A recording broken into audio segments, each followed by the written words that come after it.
come up 0, 0, 0. Don't you, Mikhail? Don't you have 0, Mikhail? What do you have? 0 Nothing. You no states, no career, no wife. My bets. Like no maybe he's lived a hard life, bro. Nothing. You have nothing, Mikhail. Your pockets are empty. You go kicking around an empty warehouse all by yourself because you're incapable of working with another human being. You're inadequate. You're inadequate, and you know it. You are going to achieve nothing. You have nothing. What did you achieve, Lawrence? Nothing. You've done nothing. Were there a lot of ups and downs in life for you? Trigonometry table to a person who towers over you in intellect. Were you ever nominated for? I don't think anybody He was nominated. That's what you have. Everybody on this app. You have comic book level fake history. What's the last time you actually did something into comic book level I'm gonna give you the aspiration. You think you're a Jew, you think you're an Arab, you think you're a Palestinian, you think you're going to have this thing. You're a terrorist, you're a loser, you're nothing but a loser. The answer is no. All you have is your hatred of Jews. Your entertainment. All you have is your hatred of Jews. Yeah, why are you trying to take that from me? Hatred of Jews. That's all you have. I hate the Jews. That's all you have. I don't take any drugs. I don't even drink alcohol. You're just a wannabe Jew. Fentanyl. You're just a wannabe. You can barely say fentanyl. Not heroin? Gloria, you exile, you loser, knowing that Israel is about to take out your country. You know very well that Israel is about 30 seconds from taking out your country. No, you're wrong. You're the one who keeps getting kicked out of Gaza, You're the one getting kicked out of Gaza, aren't you? You're the one who reduced your home to rubble. You live in rubble. You're a night watchman living in rubble. Hating the Jews. Hating the Jews. All you have is the Jew hate. It has melted your brain. You're a pathetic, ignorant loser with a fake religion. All you're doing Even the Arabs don't want it. You realize that? The Arabs hate you.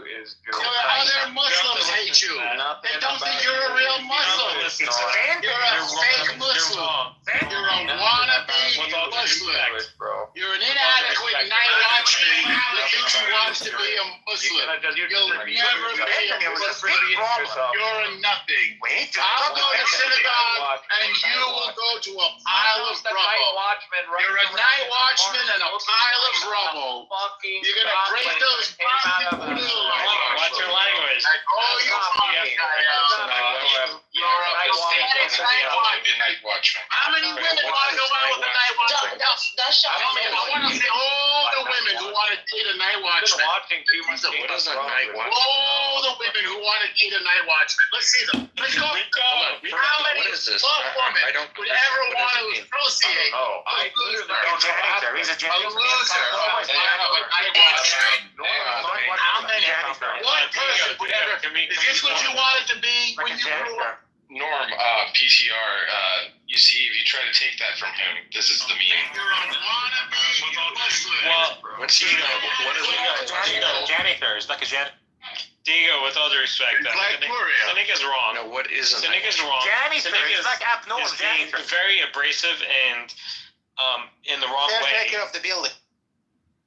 I thought he meant with all due respect, guys in Game of Thrones. but you're wrong. You're wrong. You know you're wrong. Okay. You're wrong about what? About like what him using about what you're saying. 100%. About David, like you are trying to be that kind of troll, but you're not. I'm not a troll. I'm just. No. You're just covering. I'm being a realist. You know, you have to be a troll. You're actually an intelligent person. First of all, out of disregard and where's your understanding PhD? that you're not going to be able to convince no, you don't have a PhD. You resort to trolling, but David, you're actually an idiot, and you're trying to mimic like actual trolling. but you're not. Okay. You're not a troll. Nobody cares. Nobody cares. But I don't know. Okay. Like you tried to. Okay. You Fine. tried to Whatever. insinuate intelligence by lying to people, by claiming you have 2 Can you answer the PhDs question? in math. Can you answer But the you question? don't know how to do What a do you have? derivative. What You do don't know you what an have? integral You have is. nothing. You don't know what an infinite With all due respect, This is what Mikhail does all day long. He asks stupid questions. Oh, you don't know this. Oh, you don't know that. Brown guy in David could buy you and sell you with one day that he makes. Yeah. Well, I know what he does. I know his business. In one day, he makes more than you made in your entire life. for you to suck. You're a night watchman. That's all you will ever be. Night Wandering alone to an empty warehouse. I'm Wishing that he had dreaming of a state that you'll never have. You're a whitewash. Why did I commit all this terror? I thought I wanted to have a state, and yet you have no state. Where was your state, Mikhail? Tell me. Nightwalker. Where's your state for 2,000 years? Where was it? When are you going to have sovereignty? You're wrong. You're wrong. You know what the answer is? The answer is never. If you so The sad answer is never, Mikhail. Stop with the Jews. You will never have what Israel has. throwing shit at a people. You could have had a little something, and instead you had nothing. 2,000 years. You made a pile of rocks for yourself, Mikhail. 75 very years is not comparable to 2,000 A pile of rocks is what you made. Good job. Pile of rocks. Good job pitching your tent in the rubble. You turned into soap and you're a Good job pitching your tent in the rubble. Good job pitching your tent in the rubble. And now you need somebody to buy you a new nowhere close to the humiliation. Who are you gonna pick that holds your rubble? Nowhere Who close. will you pick? Nowhere Will it be close. Qatar? Will it be Israel? Who will pay for your rubble, Mikhail? For your rubble. You sad beggar. Again. You sad beggar. Hat in hand. Please rebuild my terror tunnel. Okay. Rebuild my home, please. Please. The Jews bombed me, and my children are dead. And now all I want is to rebuild it so I can make more terror. Who's gonna do that? Let's sit. Nobody. Nobody. All you want to do is Nobody is gonna rebuild your shit. You can stay in the rubble. You're not that smart. Subjugate. Keep pitching your tent in the rubble, Mikhail. You have nobody but yourself to blame. You know nothing. You are nothing. You will never be anything. And you have nothing. To do is blame. Allah hates. Hang on, gentlemen. Can we keep the trolls one at a time? Because I want to hear these. I want to laugh. Haven't you gotten the memo, Mikhail? Allah hates your guts, Mikhail. Allah hates your guts, Mikhail. Haven't you gotten the memo? Where did you get your You are despised. And the problem is And you're going to be kicked out. And who wants you? Nobody wants you. Nobody will ever want you.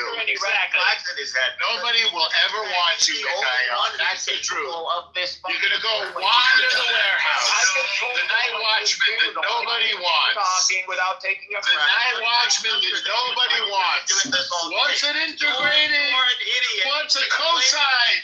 What's a cosine, he says? You have nothing, Mikhail. Wait, hold on. I claim nothing, Mikhail. I point to you, Mikhail. And I say, fuck you. Here's what I'm going to do. I'm going to mod Cynic so that when he talks, he can have Norm muted, and then you have to let Norm talk, okay? But for the grace of God, there go I, the lonely night watchman with no career, and no stakes, and no prospects, no girlfriend, no boyfriend, no career, no nothing. Just a lonely night watchman with no state, hating the Jews. My heart and my brain. Maybe he likes it. Anyway, Cynic. that's what you do with people like that. You kick him? No, that wasn't the point. That wasn't the point. Bro, Oh my gosh. it's a waste of time. The guy's a That loser. wasn't the point. You can't. When he gets triggered, he just keeps yapping, and I'm just so surprised that someone who's over 70 just has that kind of fucking energy, bro. Docs.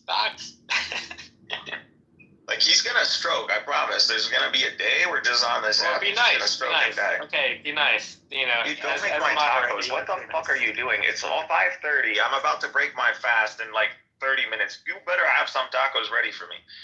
Nick, you just don't understand the art of kvetching. Of what? Of kvetching. What's that? It's. I got you some pork tacos. Yiddish word. Cynic. Carnitas? Yeah, that's okay. The whole thing of it is kind of racist. No offense. David, this is not a playoff team. Oh, I'm sorry. Is it offensive to me it's too? rough. It's rough, bro. Am I being Danny, racist? can you explain what kvetching is and the art of it? No, I have no idea. I thought me offering Cynic So Rico, pork good tacos thing I was get my racist. tickets away. So. Was it? Am I in trouble? Good tacos? I just need good tacos, that's all. That's racist. That's racist. Ceviche. David makes ceviche, not tacos. I got my Muslim She said some color Bible shit, one didn't he, to Nora? Chipotle. Let's go. He said I some went to wild shit. Chipotle. Rico, I gave about my the tickets children? away to. Yeah. Sorry, guys. That's insane. You know, I Yeah, brought her Rico. what's it called? The sofritos, you know, and it was so good. And she goes, "You fed me pork." I said, "No, that's tofu." And she didn't believe me. She said it was pork. Yeah, Rico, Why would I give so someone I gave my pork? tickets away to my family member. I am offering you. For what? What tickets? Where are you going? I'm talking to Rico. Sorry. What were the tickets for? Ranger Hockey. game. Hockey. Yeah. Oh, Wayne Gretzky. Wayne Gretzky. You're about 30 years too late for that trip.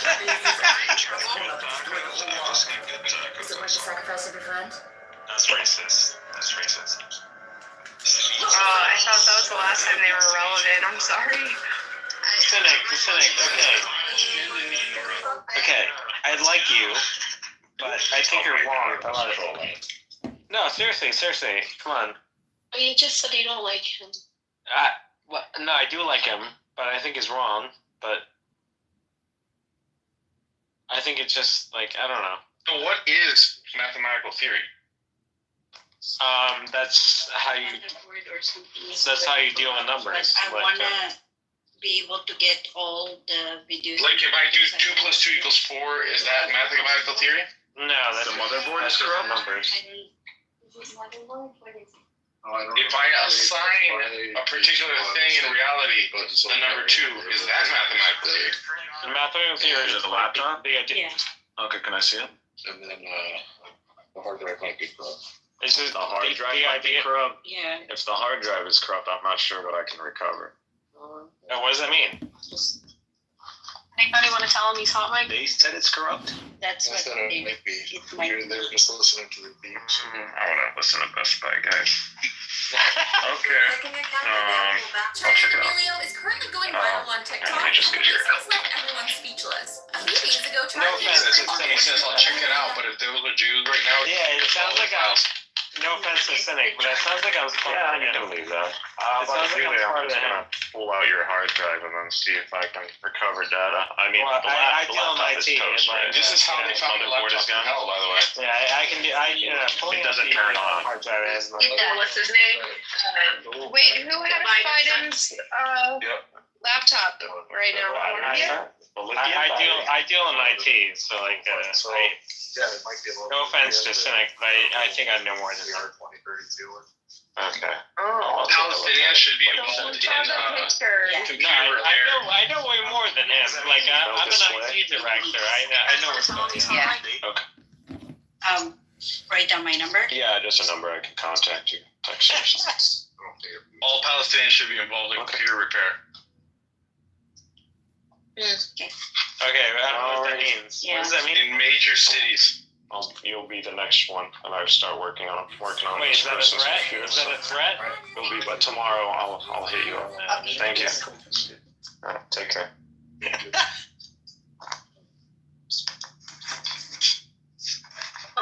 Cynic, like, what's up? Huh? What's up? I'm not miking that. That's what I'm saying. What's up?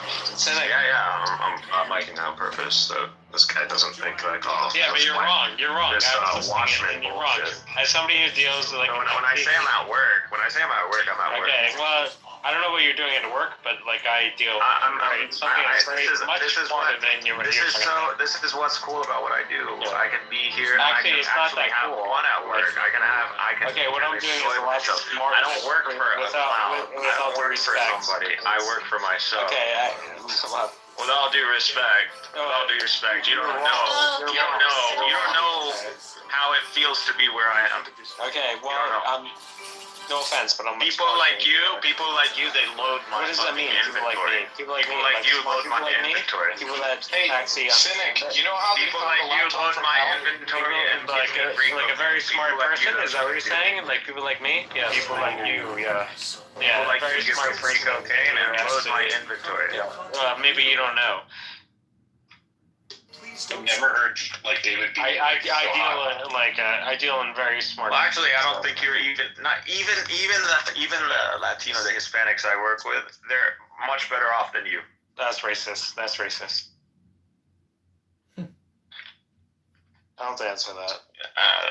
They're actually cool people. Why are you being such a negative person? I don't understand. No, negative, David. You're just It sounds like deflecting you're off negative. yourself. You like to go on the offensive by trolling, but I'm not being- I'm what are you? being What are you? racist. You're nobody, bro.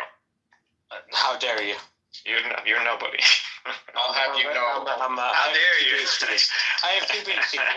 What do you have? You I have keep two trolling, PhDs. bro. I know you're trolling. Okay, what do you have? Man, what a waste of damn time. Seriously, what do you have? It's not Okay, even that, I- David. I have Like, we two all PhDs. know. What do you have? We all know You have you're nothing. trolling. Okay, no offense. But No at a offense. point, you have to. Dr. Normo, do you want to listen in on this? I'm actually about to step out of my house. But David, you refused to do so, and then you. Okay, you know why? parents. You know why are you very- refused to do so, David? Because you're nobody. You don't understand. nothing. Okay, you don't understand. With all due respect, You got nothing. You got no This is all he's intelligence. You got. got no knowledge. You got nothing. I was born into it. The only thing that you got is that you I'm not probably gonna speak answer- I'm not gonna Spanish. answer Do you your even question. speak Spanish? I don't even know. I'm not sure. Sikh Oh no. Also, I You sound speak like French. a white guy, dude. Part You of sound it like is a also- fucking white guy speaking Spanish. I also like speak that. Mandarin. You know, The your correct Spanish answer would be is you're not dirty to his Spanish wife. like- Like, what do you speak? You speak nothing.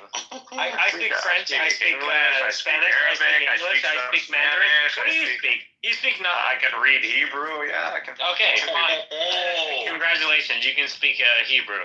He can read the What Japanese else? language. Do you speak French? Yo, Cynic, did you see the Okay, video of that whatever. chick? Okay, you don't speak French. You don't speak anything. No offense. Went from, you have no listed basis. what I can speak, and then he's like, Okay, exactly. You have no justification. All right, where are we going with this, David? Where are we going with this? Nothing. I'm just. I know it's nothing. I know. I'm just pointing out that you're wrong. I know pointing out that you're wrong. But Like, how long? in the grand scheme of things. All right, I'm gonna mic down. Okay. I'm gonna mic up. Okay, exactly. Yeah, I'm not sure. Oh What was that, no. If you have something Dr. intelligent Normo? to say, I have a few. What'd you say? David is very accomplished. He has a fantastic business. It's a massive thing. Yeah. If I was an employer, I mean, is this like performative then, or is he just like, is he just a heavy drinker and he ends up becoming a If you lush? say mathematical theory, I might as well be a liberal artist. I think he's kidding around. He's so confident. I mean, the guy is like travels first class, like virtually nonstop. All he does is like take down clients and go to fancy places and sporting events and like theatrical things and music. He's like, he lives like he's like a jet setter, literally. Wow. To get his hands on some Israeli laptop. Well, Diego's about to be an inmate. That's genius. Like, I don't want to think. What did he do? You didn't see his Alvin Bragg brought him down. He was running a Bitcoin laundering business in laundromats. You didn't see it? I don't understand. No. Let me put it in the chat. Hold on. Just give me a second. If you don't have anything nice to say, David, maybe You're gonna just laugh your don't say ass off anything at when you all. see this. I don't know what his punishment is I gonna do be, have but 2 PhDs. And He's I got some problems. I did graduate from a college Let me that's pull it. very It's called much Robert more Taylor. prestigious than his college. Well, So, can you name? Can you give us a name? Laundromat. Penn, of course. Oh Jesus! Wait, Alvin is Penn Bragg. an Ivy League? Alvin Bragg it is. brought him down. Barely. Is it on the? Is it like the Yeah. last tier? No, May it's a good 16th, argument. 2024. So, if Illegal if Bitcoin if ATM Cynic has operation. a question for me, I'm willing to answer it. Penn State But is as not of an right Ivy now, League. he is not a smart person. Not No Penn State. offense. Penn State No is an offense. Ivy League, Okay, but I'm Penn pinning it. is. No, Penn. I was going Penn. Pennsylvania. Click the link above. You can read Okay, about. I'm looking this at the list J-word of hating piece of best shit. to worst Ivy He's about to be Leagues. an inmate. I don't even see. Okay, Penn is at the bottom. The last one. You barely. And actually- Jazzy Yeah, tore but him your apart your today, boy saying, "You Trump- piece your of boy shit! You can Trump- only pay $3,000 in taxes. You fuck, you know he's an unpatriotic person, but Cornell anyways, click the is link above. like it's That's- not That's why Diego's. Ew. right now. I don't know if I'd call it a scam, but he was facilitating money laundering, and then he didn't pay any taxes on his income. So he's got a big problem ahead of him.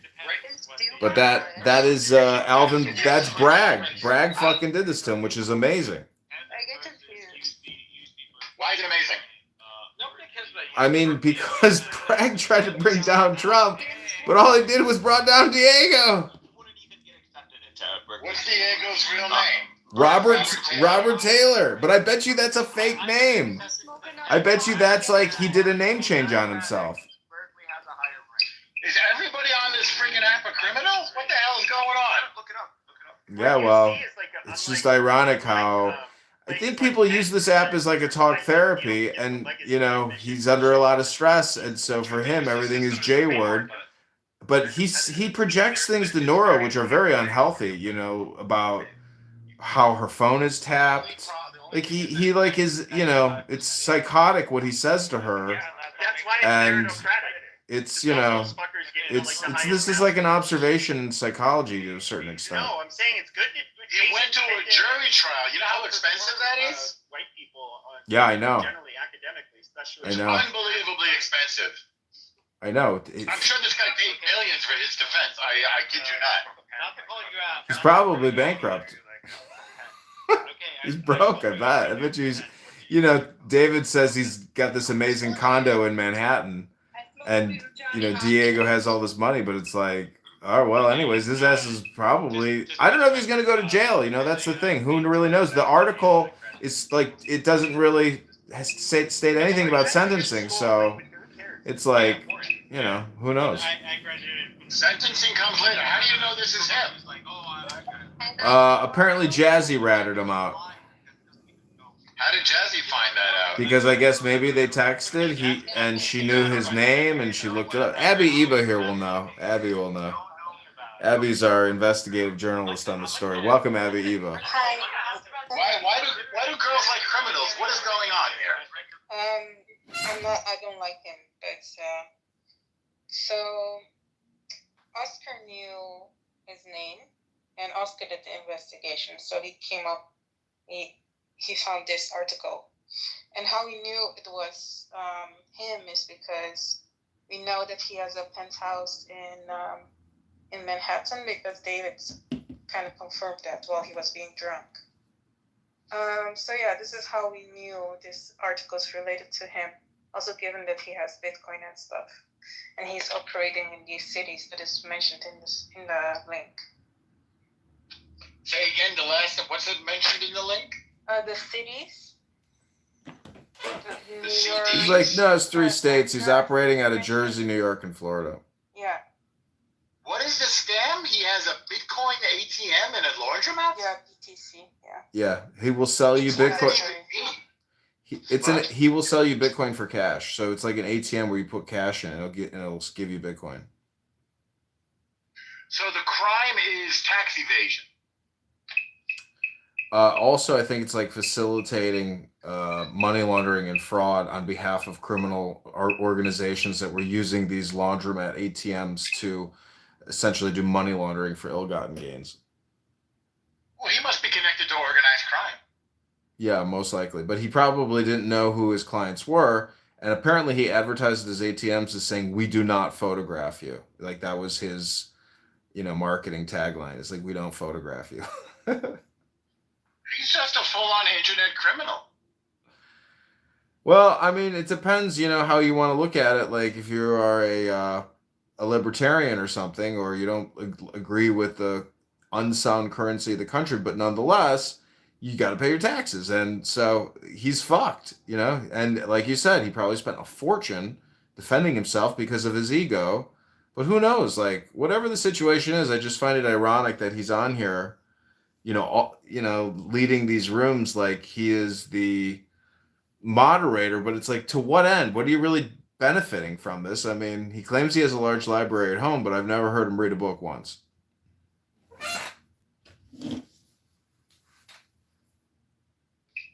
He lets other people read his books. I'm back now. What did you say? No, I was just answering subscribe. We're just making fun. We're just making fun of him for being an idiot. Who? Diego? Diego. Yes. Why is he an idiot? Well, he is an idiot. Why? A dumbass anti-Semite. It's more than just being a dumb anti-Semite. He's literally like a child. He's... Yeah, he is a child. He's a lost puppy. He needs family. I think he really liked her. I have that feeling. Yeah, he does, but at the same time, like, if you really like somebody and somebody's going in crisis, are you gonna leave her like that? Well, he's a bad boyfriend. But how can you really like somebody and do that to a person that you really like? Like, my heart would hurt, I'll be like, Women don't understand, guys. Yeah, that's true. We are all confused about our feelings. We have lust, we have desire, but we don't have responsibility. We don't know how to care for another human being. Women teach us how to care for other human beings. We don't know what the hell we're doing. He just was after her, which is interesting. Well, anyways, Jazzy roasted him. I don't even understand. Like, what is he? Is he Catholic or something? What is he? Well, apparently he is, but... I think that everybody's just technically an atheist. Not everybody. I'm saying, like, in these crowds. I think a lot of these J-word hate crowds are essentially just atheists.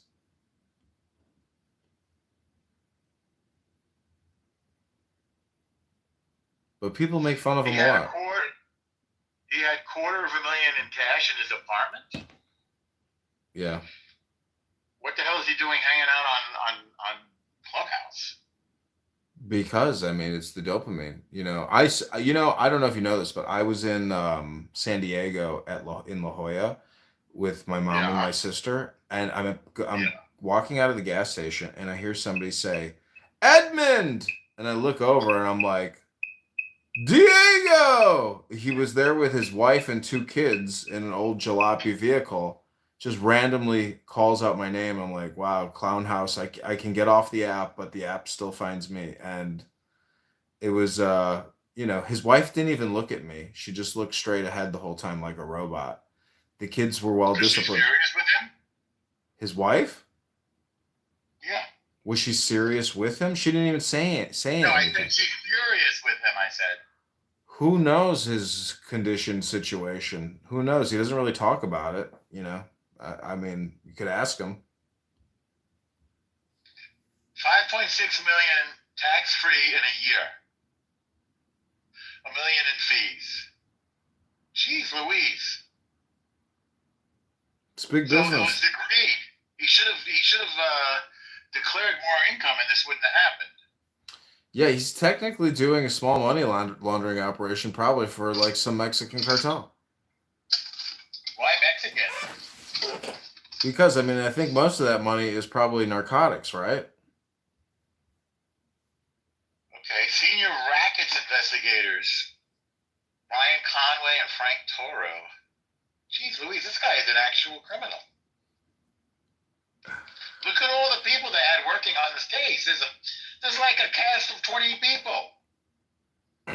I know. It's kind of impressive because, we think he's such an idiot and such a moron, but, at least he actually had something going.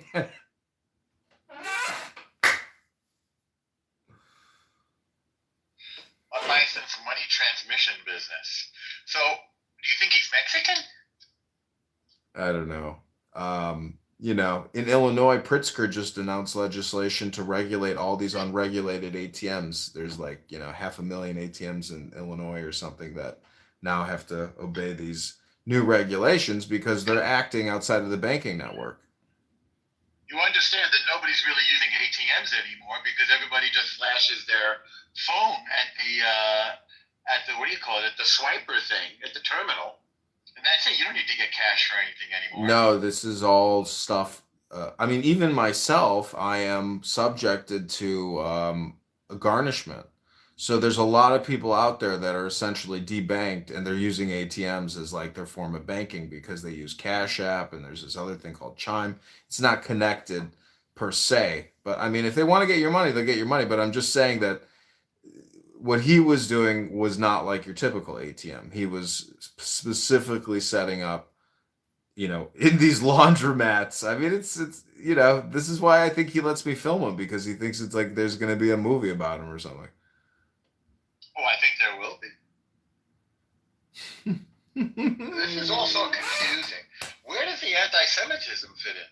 And who are those other people that? By the way, why don't? Haven't you been in his rooms? Occasionally. You never heard him talk? He claims he was kicked out of high school for being a neo-Nazi. Okay. Yeah, right. That's what he said one day. Remember, you know Kobe, right? Of course I know Kobe. Yeah, so Kobe was my really good friend, and we used to have a group chat. And okay, then you know what happened to him, and then Diego was making fun of it and say like, yeah, he didn't really die. He's a Mossad agent. Why do you guys care? And then Kobe used to be in a metal band. So he had pictures of him holding like metal album covers. He's like, look, he's always around death. Look what happened to him. Haha. Oh, I was going off on him. Abby, what are you? You're an Arab girl? No, fuck no. What are you? I keep it a secret. Okay. But no, when that happened, I was really mad at him. I was like, oof. And since then, I cannot forgive him. Like, he was literally mocking his death. I was in London for when he had his funeral. Yeah, I was online. Yeah, I couldn't be there.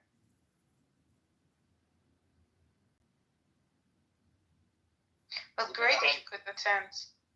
Yeah, I'm gonna have Shlomi come to my speak at my synagogue. Oh, nice.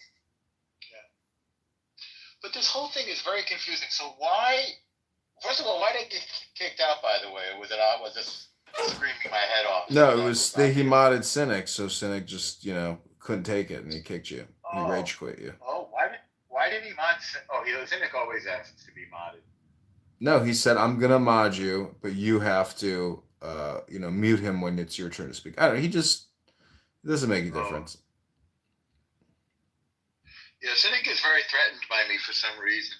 Maybe because I don't fall for his, pseudo-intellectual bullshit. At the end, he's got some elaborate justification that it leaves you exactly right off a cliff. It leads nowhere, really. In the end, he wants the land. That's all. And when I was dying, when you said you should join the Hamas and we should send you back. Who said that? Edmund was joking to him, like, we have enough recordings of you saying terroristic shit. We're gonna send you back and you're gonna join Hamas. You have no other option. It's funny because Cynic used to say, I will fight for my people. It's like, okay, then do it. Go. Let's see how long you last. Yeah, this is like they know this is a feudal battle. It's ridiculous. I mean, how are you going to be a guerrilla force against a vastly superior military force? It doesn't work. It won't, yeah. But they don't care about dying. They see dying as a good thing if you die for a cause. That's the But danger of them. What about their children, though? Doesn't anybody care about their kids? They teach I them. don't get it. I know. Happy Clubhouse anniversary. Yeah, thank you. You're welcome. It's been 4 years. So everybody's pissed at him for taking advantage of Nora. Yeah, the thing is, like, okay, we didn't know until then because they met and we thought, okay, things are going right. But then as soon as that happened, not only he didn't return her phone calls,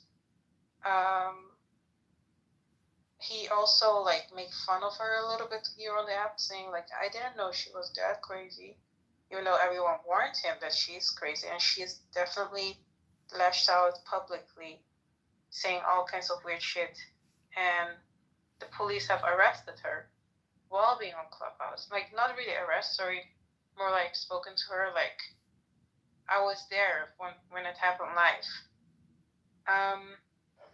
Alright. Yeah, so he didn't miss What happened? There's no evidence that the Nazis ever did that to the Jews. It's just not. Now they may have some story that it's That's not what it's about. I just explained it she to was you. just outside, but Yeah, she but was yelling at her cynic. phone It's not a, he to believes a it though. Clubhouse They believe person. it. And Okay, but so she thought she You was making, outside, you so going the and police was humiliating like, are you or, okay, ma'am? or demonizing saying or, all kinds of demeaning really others stupid things that in the, with the very same acts, with the very same acts that you claim to be a victim trying to help of you. is hypocrisy. Do you understand my Can you point? help me? I'm trying to I help you. remember she Okay. did No, get I'm like talking to Diego. I'm not talking to you. questioned by policemen while she was publicly yelling on Clubhouse.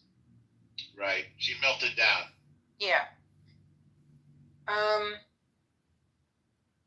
Yeah. Obviously, she also melted down again. To her mom multiple times. Like, she's obviously crazy, right? We all know that. Well, it's sad. Don't put my name in.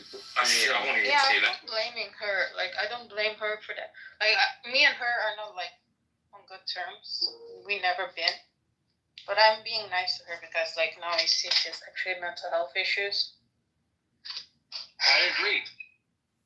Although, I will There was keep no my Holocaust. distance. There I was don't no want to be 6 friends with million her, but, people, like, and yeah, you would it's say not that nice you to would pick use up the same someone with logic. mental health. Yeah, it doesn't issue. matter. It doesn't matter what you're. But with Diego, the way that he kind of caters to her paranoia, like even in the previous room, it's like, oh, Abby is listening on your through your phone to our conversations. I'm not doing that. Everything I said in that room is what you told me, Diego. And yeah, it's a bit crazy. Like, he's saying schizophrenia doesn't exist, and he's against medicine. So she's trying to, like, satisfy him, therefore, like, not taking her medicine just to, you know, probably to make him happy. So I think it's not a good relationship for her. Are you kidding me? He's married. That's number one. Yeah. And nothing after that. She's been in a polygamous marriage before. Who? Nora. That's not a polygamous. What? She had a husband that had also a wife. Okay, this doesn't make sense. And he's not married. He officially.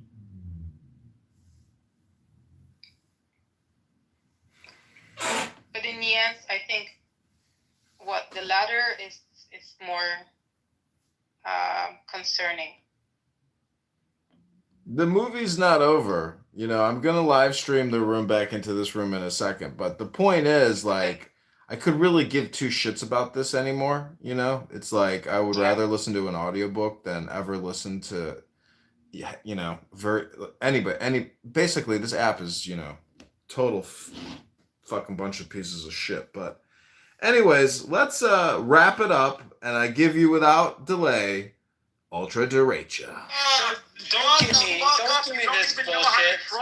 You're Diego, shut this fucking beaner off. I think I care more about the Philippines than you do. David, you're being an annoying beaner. Stop it. You're not a a good troll. Like, shut the fuck up. Give it a fucking rest. Like, how triggered are you fucks? You kike fucking dick suckers. How triggered do you guys get for your masters? Don't say the K word. Like, you're just Let the a record fucking show. Let the record boy, show. dude. Why are you this triggered for your You said masters? the Why K are word. you so triggered for your masters? You cannot Why? say that. You cannot say Why? that. When they would literally throw you under the bus in no chance, no time. Nobody would throw me under the bus. They Don't say the K fucking word. kill you. They would kill you and Don't say sell the K your word. organs. You should apologize for They that. would kill you and something sell very your organs, bro. You should know what they were apologize. doing? You can go look it up. In I Jersey. don't need to look anything up. The whole rabbis. I have a PhD. Organ trafficking. I have a Do you know who PhD. they What do were you have? organ You have trafficking? nothing. Do you know who they All were you do organ is hate. trafficking? All you do is like talk about like negative things Illegal about. migrants. They were I don't need trafficking to hear people that that. look like I don't need you. to hear that. They were trafficking There's no humans upside. that look You have like nothing. you. You have nothing. And No selling offense. their organs, you dumb bitch. Don't call me the B bitch. word. Before tell me you the B word. fucking use your low IQ to defend these I have a people, PhD. fucking What do go you look have? at the history. What do you Go have? look You what have they nothing. committed. You have nothing. No Just offense. in New Jersey alone, go look at. No one ever did what they Well, did. yeah, you know, I have a PhD. What do you have? You have nothing. Imagine having You're being screaming rich. at Imagine the having ether. millions And no of one's gonna dollars listen as an to you. individual, claiming to be a rabbi, like and if then he's selling screaming, like who's gonna organs, listen to and you? then selling No one's gonna human listen to you. organs. But he's But you don't screaming. want to talk But about who's that. gonna You don't want to listen talk to you? about that. Nobody. I'm not gonna listen to you. Because You don't have to listen to me, dude. These are facts. No I'm giving offense, but you you facts. mean nothing. You mean nothing. You mean nothing. You're just a brown guy in America. People walk past you and they're like, oh, you know. Well, I mean, you want to mow my lawn for $11?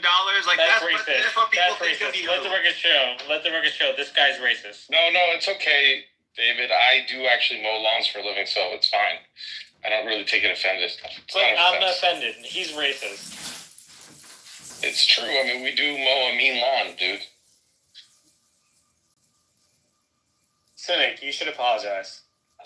Dude, you're a slave, man. You're a slave. What should I apologize for? Hold on a second. What I don't get.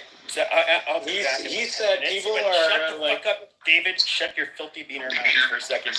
I don't. Shut your mouth, Davis. Why are you telling him to apologize for saying the K word when we've like literally? He said the K word, and What is the K word?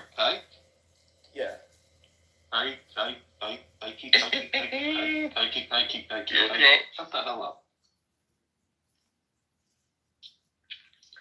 well, Cynic It's fine. said worse things than that. Like what? Oven Dodger? Oh man, let's keep it going. Keep it going. You know who didn't answer me? Prince. Ooh. Wait, did you call Prince and he didn't answer you? Yeah. When? Prince, What did you had a Rolodex on you, or what the hell is it? Calling everyone in town? Prince, how come you didn't call her? I did. How come you didn't answer her call? But that's what I'm saying, Nora, is that, like, Norm, of course he's going to give you all the time you want. You can't trust that guy. Wait, Prince, when Norda was calling you and you didn't answer, how come? When did she call? When she was David, going why are you to, invested in all this? Well, why do you feel like you belong Because he didn't get the circles call. that involve Israel and Palestine? Why are you invested? Why is a guy who lives halfway across the world You know where that is a minority in a country feel so invested about what happens with little small hats? I care about everyone, and You don't care, actually. I never hear you talking about anything else. I never hear you talking about anything. don't say small hats. You have I no don't hear you talking about anything else. I'm not gonna answer that. I don't hear you talking about anything else. Like, I just want to Okay, understand. well, why are you What is saying so small hats? specific? And coming from a Catholic, like if you were a Protestant, like So I mean, Dr. Normo, I mean, is my diagnosis accurate? Like that this is a total waste of time listening to these people, communicating with these people. I mean, I'm trying to reverse engineer my exit, my back out strategy. I mean, this is like the end of it for me for the most part. I mean, I would rather do something with my life than continue filming this, I didn't know such evil people existed. I'm a bit naive. I must have grown up in a bubble. I mean, I grew up in New York City. I knew there were dangerous, violent people, but these are nihilists. These are people who want to die. They're cowards who want to die. It's the weirdest thing. I'm just not familiar with this phenomenon. They're like alien beings. They're creatures from another planet that's filled with negativity. Yeah, I mean, I'd like to say that a minority percentage is depression, and then the majority of it is lack of education, lack of experience, lack of compassion, lack of understanding law. I mean, understanding philosophy. So many reasons why we can like psychoanalyze why they think and say the things they say. But at the end of the day, I mean, it doesn't really make a difference to me. It's not going to, like, I think this is more of like a psychological observational study, more than anything else. Like, I'm not trying to change people because I don't think it's possible. And you can get people to admit some certain things, but they fall right back into the same pattern. So, I don't really know what is the point of other than documenting Jew hate and basically putting it in a database.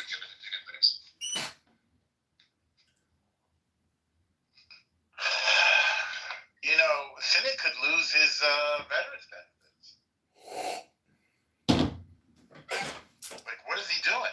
I mean, I've interacted with a lot of veterans. You're gonna hear 100,000 people that sound just like Cynic. I mean, for God's sakes, the American American Legion or Veteran of Foreign Wars, they put all kinds of anti-Semitic propaganda out to the veterans in this country and at scale.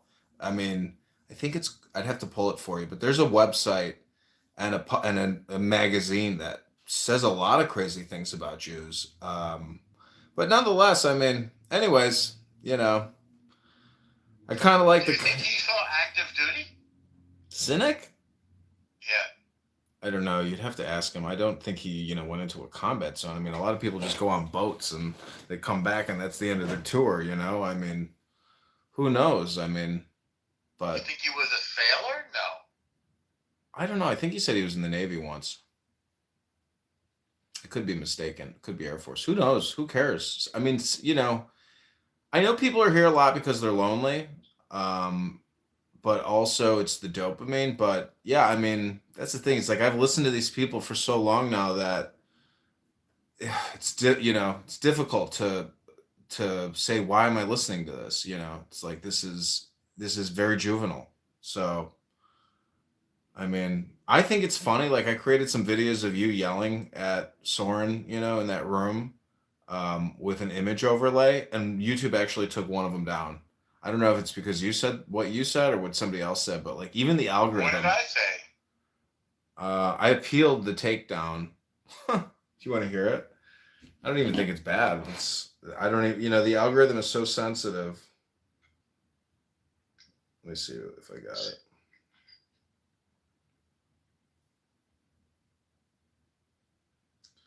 But yeah, I don't know if he is a security guard or not, but I think I heard him say he was a security guard one time. Oh yeah, he doesn't dispute it.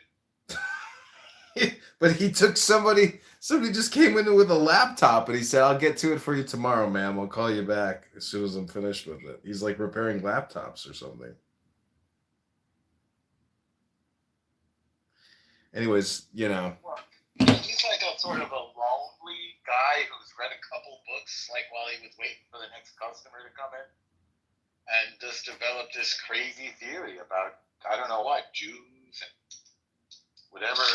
I mean, do you really think he's even a Palestinian?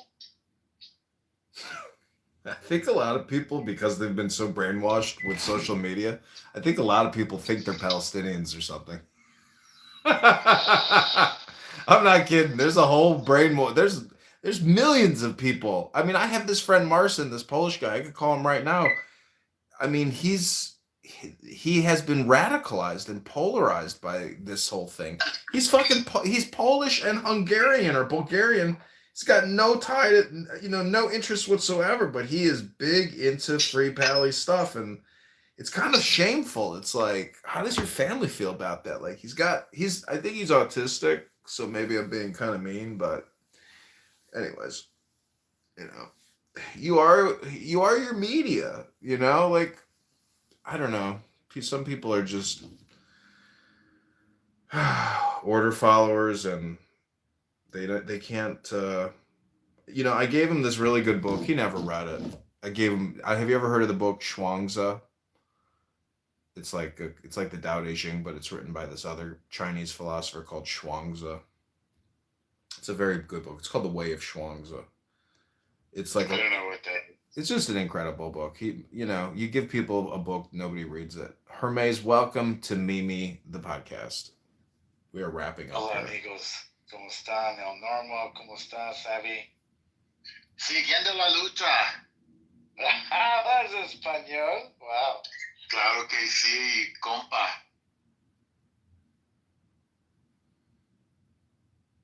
Sobreviviendo, paso a paso. Claro que sí. Trabajando duro, ganando poco. So El Normo, I was with this room with Randy and you like 2 days ago or something. I said to you, I was like, in the 60s, El Normo had a big Jufro. He was a hippie. There was a peace movement. I'm 42 now. That was the 70s for the record. 70s, okay, yeah. Well, my point is, have you ever seen a peace movement in your life in this country? I've never seen a peace movement. I've never seen anyone organize for peace in this country. Never, ever. Never seen one flyer, never seen one protest, never seen nothing. Yeah. Never, ever. People don't want peace, they want violent revolution. Resistance. Dr. Jordan, welcome to the room. I was listening to your, I reshared something on your Threads account today, Dr. Jordan. It was about that guy who passed away, who you said was very kind to you. And he was into, psychotherapeutics and philosophy, etc. Sorry to hear of that loss for you. I saw his pictures. He looked like he lived a full life. I think you said he passed away at 80.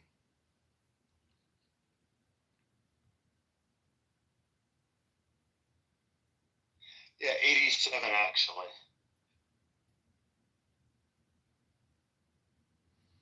So what was it? What was it you said you interviewed him with? Or you had a microphone.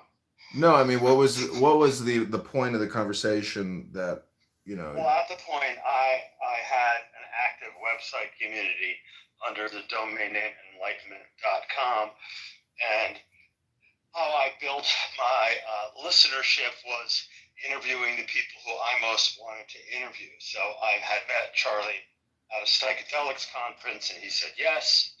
And I drove to his house in Berkeley and put up that stupid green sheet and used whatever camcorder I had back then in 1997 or whenever it was, and managed to put all that online. And I have a bunch of clips that I've put up, and they make me really happy because you get a really good sense of who he is, even from a 30 or 45-second video clip, still hearing his voice. And he was he coined the term altered states of consciousness, for one thing, in his book on the same subject, and was a real leader in the study of parapsychology and hypnosis and out-of-body experiences. And he had a radio engineering background, so he was always interested in the science as far as he could model it and explain it, and took great care to do that. So, everybody around here who was in the transpersonal psychology world knew him, including the partner I've been writing with lately, Jim Fadiman. So Charles Tart had a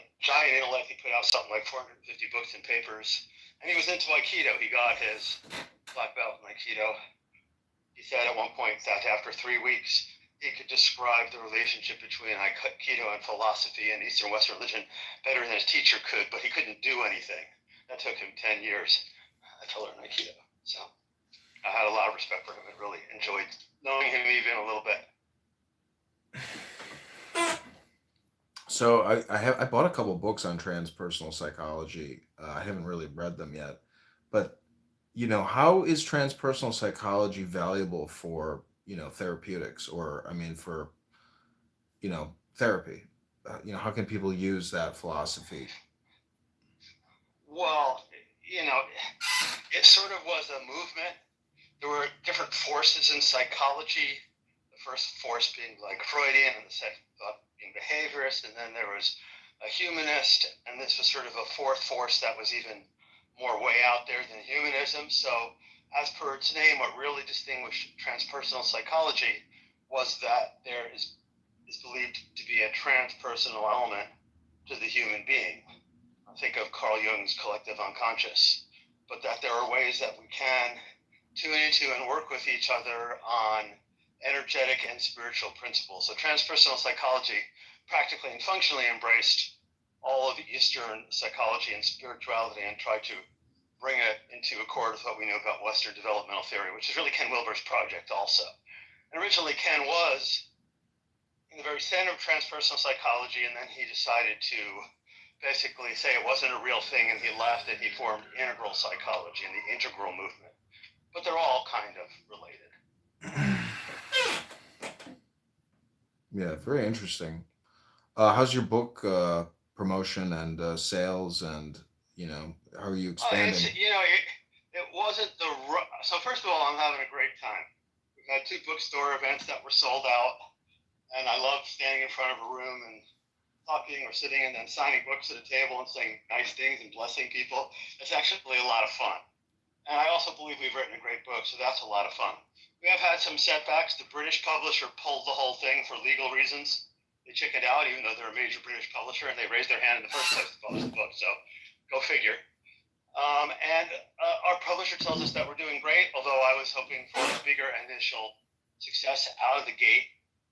The biggest 2 podcasts that have interviewed us haven't come out yet. One is with Mayim Bialik, and she has over 10 million people in all her social feeds, the Jeopardy host and for the Big Bang Theory.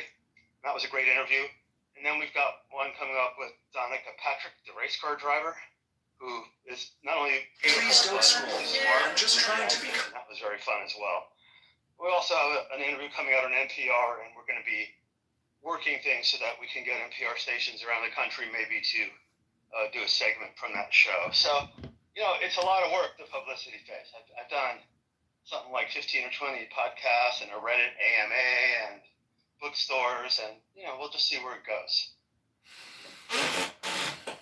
I really like today how you were playing those Oprah clips in your room, and how, you kind of came back about schizophrenia and how people, and then the other speaker was talking about how it's important to have the guide as a person. But how do you view a guide in conjunction with the chemical experience versus utilizing your book, let's say, with the chemical experience? So microdosing is not all placebo effect, but the placebo effect or the placebo process is ubiquitous and omnivorous. So if you believe that working with a guide and spending some time setting intentions and doing a segment from that show will help you get better results, if you know that that's the kind of person you are, then you should work with the guide. If you're not that kind of person and you just want to, assume they're sort of like magic vitamin pills and they can help you, then you don't need a guide.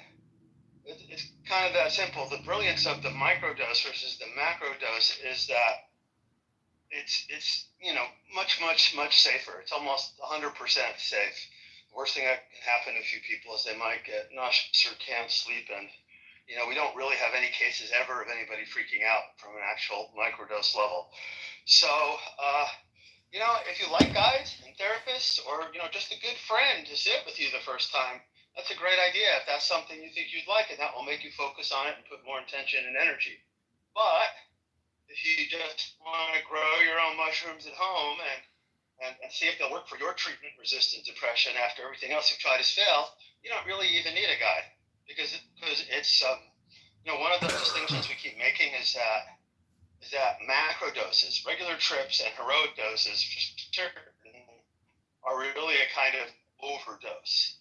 And that the real kind of helpful and valuable and medicinal and evolutionary positive dose is the microdose, both for performance-related activities and for physical and mental healing. So it takes a whole different shift. Less is enough. Usually less is more. And that's not what we're taught. And even some of the leaders of the psychedelic community are still kind of bad-mouthing microdosing because they're not really familiar with everything that's in the book. But hopefully that will change. Yeah. Yeah. Do you know about these ketamine therapy treatment centers that have popped up, all around the country? Well, over the past years? ketamine is the closest thing to a psychedelic that's easy and legal, and that most people can try, and that for some people seems to really work. Ketamine is not something you can microdose or should microdose or try to microdose. If you're going to use ketamine, you really want to work with somebody, and then it's all about the practitioner and are they good and what's your mindset going in. So I haven't tried ketamine, so I really shouldn't be bad mouthing it, but it's not for microdosing. Yeah. It's too addictive. It's just too damn addictive. And if you're going to get to the place where it's going to do anything, it's a dissociative. It's not a psychedelic. It takes you out of your body. I'm almost sure that Elon Musk is tripping on ketamine on X late at night, hyperverbalizing. Like, I don't know what other substance he's on, but it's so late at night. Well, Adderall, too. Yeah. I mean, to me, it's kind of like, damn, I don't know if I would want to use Adderall at 2 a.m.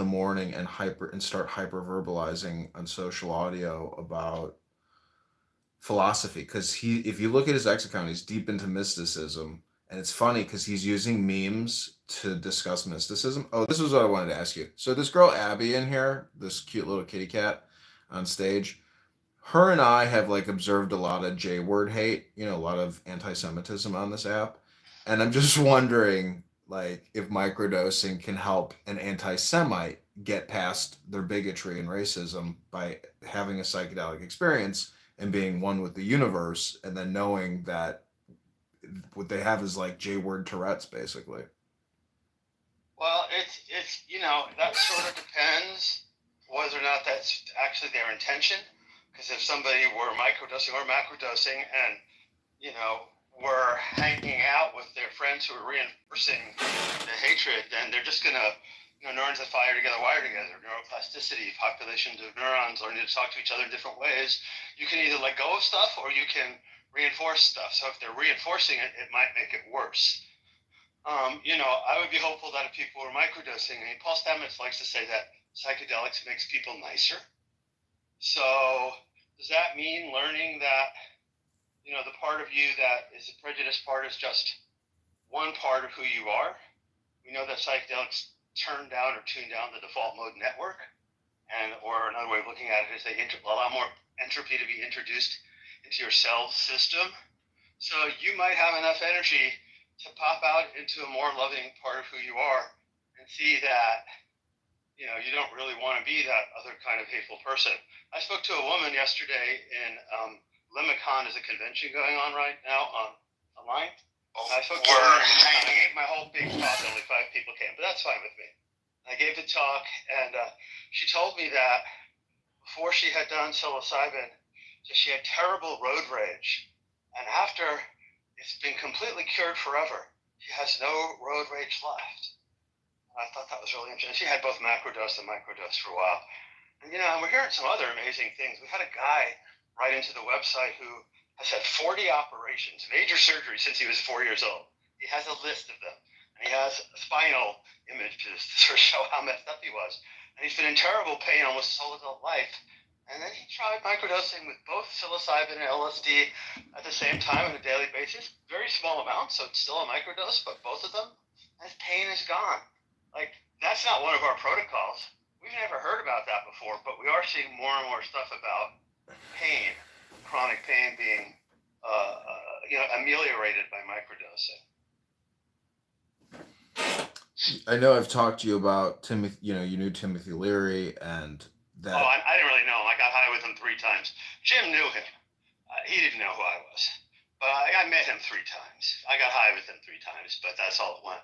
But Jim knew him. I mean, I've read a lot of his early works. I thought he was the most brilliant and useful map of consciousness around since Assess the Nature of Personal Reality, when my friend and I were doing our heaviest journeys back when I was in my 20s and early 30s with this guy, Bill Eichmann, who was kind of a cross between Gurdjieff and Crowley. And the Leary map, the 8 circuits of consciousness, at the same he outlined it all. It was very useful. So I think Tim was absolutely brilliant. And some of the early work he did, although it's been questioned since with prisoners and LSD, was really interesting. Because they went in there to the prison with these guys, and they took full doses with the prisoners. You know what I mean? They weren't just observing. Imagine that. Yeah, I've heard him say in that interview, they ask him what it's like being in prison. It's fascinating because, to me, he's like, always look on the bright side of life. And I think Ram Dass says that too, so it does kind of deal with that whole attitude adjustment and consciousness expansion into joy. And Robert Anton Wilson, Crowley, Gurdjieff, all these, I would call that like esoteric trance psychology, right? But the point is, it's kind of boring without the chemical additive. Well, it's a different game when you have the chemical additive, even at very small amounts. But, very small amounts is a relative thing. Each microgram of LSD has 1.54 quadrillion molecules of LSD in it. That's 16 zeros. Normal microdose is 5 to 12. So call it 7. It's about 10 micrograms. It's about 15, Anyway, it's a lot. It's a fuckload of molecules. So even if you take 1/10 below the beginner's range we're talking about, if you're energetically sensitive or you've had past experience with the substance, you're going to feel it. Yeah, I go to the dispensary near me, and when you see the people coming in and queuing in line to buy cannabis, everyone is essentially trying to achieve the same state of mind, which hopefully is, equilibrium and happiness. And that chemical additive to the brain is a huge addition to the body and the mind. It's like the baseline is, it's too negative. Too many people are living in depression and anger and sadness. Well, there's 2 problems with cannabis, though. One I learned from my friend Wendy in all the rooms I'm in. Wendy Shoeff is a really omnivorous researcher because she has a brain damaged child, so she's really into everything. And she's a neuroorgasm coach, and she's very cool. And she always reminds people that for the most part, cannabis is actually masking other symptoms. And I'm a huge cannabis fan and user, honestly. But it doesn't give you what a psychedelic does. It doesn't have the same neuroplasticity profile as a psychedelic. And the new cannabis that's coming out, because it's so heavily super amped up on the THC with no CBD, no CBNs, and none of the other unrushed chemicals, it's actually now being hooked to a withdrawal syndrome, a psychosis. It's too strong. When you see weed at 33% THC, that's, it ain't natural, and that was for economic reasons. So it's hard to get full spectrum weed that's really going to benefit you in a lot of ways anymore. Yeah, it is amazing how when you go off of one strand, you go into the next, you can detect, like the brain, it can detect the difference in the consumption of like what you're consuming. Okay, so I was asked to be a judge for the Emerald Cup one year in the CBD division, and they sent me a box. This was like 10 years ago now. They sent me a box that had like $1,500 worth of stuff in it, including 62 different flowers that we, the judges, about 8 people, including a friend of mine who was the chief judge, were supposed to make up our minds on in like 8 days. So it was kind of an impossible task because there's path dependency. Once you smoke one, how are you going to really tell what it is? But I developed the method of taking micro-tokes, and then I would bounce up and down on my little trampoline and really feel into what the subtle changes were. And they gave us 4 criteria. It was looks, smell, taste, and effects. But you could really kind of, by doing these micro-tokes, I could do 3 at a time and then come back in a few hours. But it was too much weed. I got too high by the end of it all and couldn't function. That was fun, though. Have you ever heard of Center Point Research? Oh, yeah, I interviewed that guy. Bill. Yeah. Bill, he flew to San Jose. I picked up my car. He came here. We did an interview. It was actually the second product we attempted releasing right after the Wilbur cassette CD, and it was a complete and utter flop and failure. Nobody was interested in it whatsoever. But he's very interesting. I used to listen to his stuff. I had a friend who basically got so into his stuff that he ended up getting divorced because he was spending intense amounts and listening to it all the time and telling his wife that she had to listen to it, and her not listening to it was the only problem. And he got really sketchy, this guy. Kind of moved away, but he was really hooked. Yeah, I bought a CD on eBay. It was about that guy Bill, and it was about Alan Watts. I thought it was an Alan Watts lecture, but it actually was Bill from Centerpoint Research talking about Watts. And then he pitched his business, and literally the site is still up, but I think he passed away. But the product is basically an audio recording, and he charges like, I don't know, it was a lot of money for whatever the recording is. Yeah, a whole thing of, it's kind of like the first people that came with that kind of stuff was the Monroe Institute. Robert Monroe's original sound recordings, if you listen to them, if you're not careful, you will be out of your body before you know it. He was a real brilliant channel. But then there's been a lot of, and then there's the zillion different, subliminals online of every possible type, right? So, does any of that work? I think it's all just generalized relaxation, and that's the big thing, is equilibration, silence, and which is meditation. So the microdosing with meditation is the therapeutic value, but that in itself is not enough. I think that's why you came out with the book, and why books are so valuable, because it's like the cornucopia. When you pair it all together, it's the best dinner. Well, our book is unusual in that it doesn't often happen that one person is primarily responsible for an entire movement that's affecting, I'm going to guess, millions of people, and it's only 15 years old, and there's new information that's in the book that actually isn't out into the world yet. So it's kind of an unusual situation. And that's why we're having some of the old guard psychedelic leaders, saying it's still, well, it may just be a placebo. It's like, no, we have actual research. We have a neuroscientist who everybody trusts saying we don't have to talk about it just being a placebo anymore because of a study involving something called neural complexity.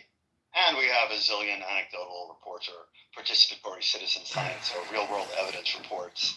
And, you can see similar patterns between how microdosing affects brain flow and brain scans and BDNF markers and all sorts of things.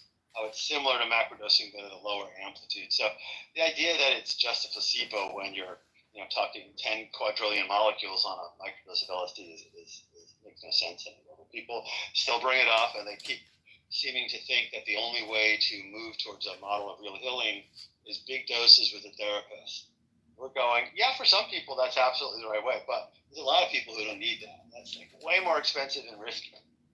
That's why we're having some. Start with the simplest possible effective treatment and see if it works, and then you can move up from there. That's kind of, it's a pretty radical perspective, especially when you think of things like there's 80,000 3-year-olds in the United States who are on Adderall for ADHD. Maybe it's 3 to 5-year-olds, but it's huge numbers of very little kids are on Adderall. Some of them will be on pharmaceuticals for the rest of their life because of that. We don't need that. There's other actual natural things that we know now are really powerful and can be very helpful. And from pain to ADHD to headaches to long COVID to shingles to depression to women's issues. We got another report on the website today about a woman who used to have terrible PMS or maybe even PMDD, and she said microdosing mushrooms made her better. Like, you can't ignore information that keeps coming and keeps coming and keeps coming. And if you go back in the history of the West and the founding of the Royal Academy, you go over whatever the traditional opinions are and you start listening to what everybody's saying and agreeing on, because that's the ultimate standard. And Wilbur called that intersubjective hermeneutical verification. When you judge things by a community of the qualified. So I think in 3 to 5 years, we'll get to where I want people to be. But it's going to take a while because there are a bunch of prejudices, not to mention the illegality problem and the general stigma about using a substance. So, especially one that can induce pleasure. God help us.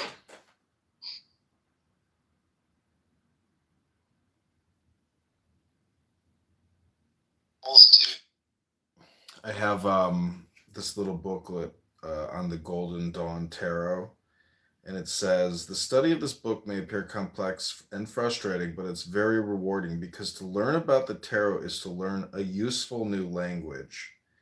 And it says all of the sacred books of mankind may be related by correspondence to the Kabbalah and its wordless meditation symbols, the tarot. But there is one very ancient work which is a key to this study. That work is the Sefer Yetzirah, or Book of Formation. Herein, each of the 72 letters of the Hebrew alphabet are described as divine symbols. Each letter is ascribed to one of the tarot trumps, so the Sefer Yetzirah also describes the divine symbolism of the tarot.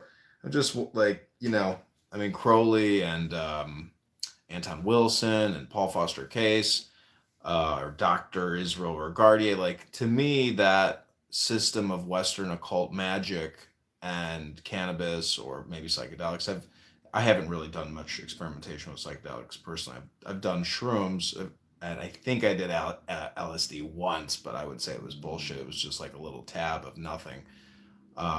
Didn't really have any, cool experiences. I mean, I was with a beautiful woman, so it was a cool experience. But the point is, to me, like studying tarot, and Abby and I did kind of an interesting experiment on love yesterday, and we did 10 tarot card pulls, and we discussed what we saw, and the query was love.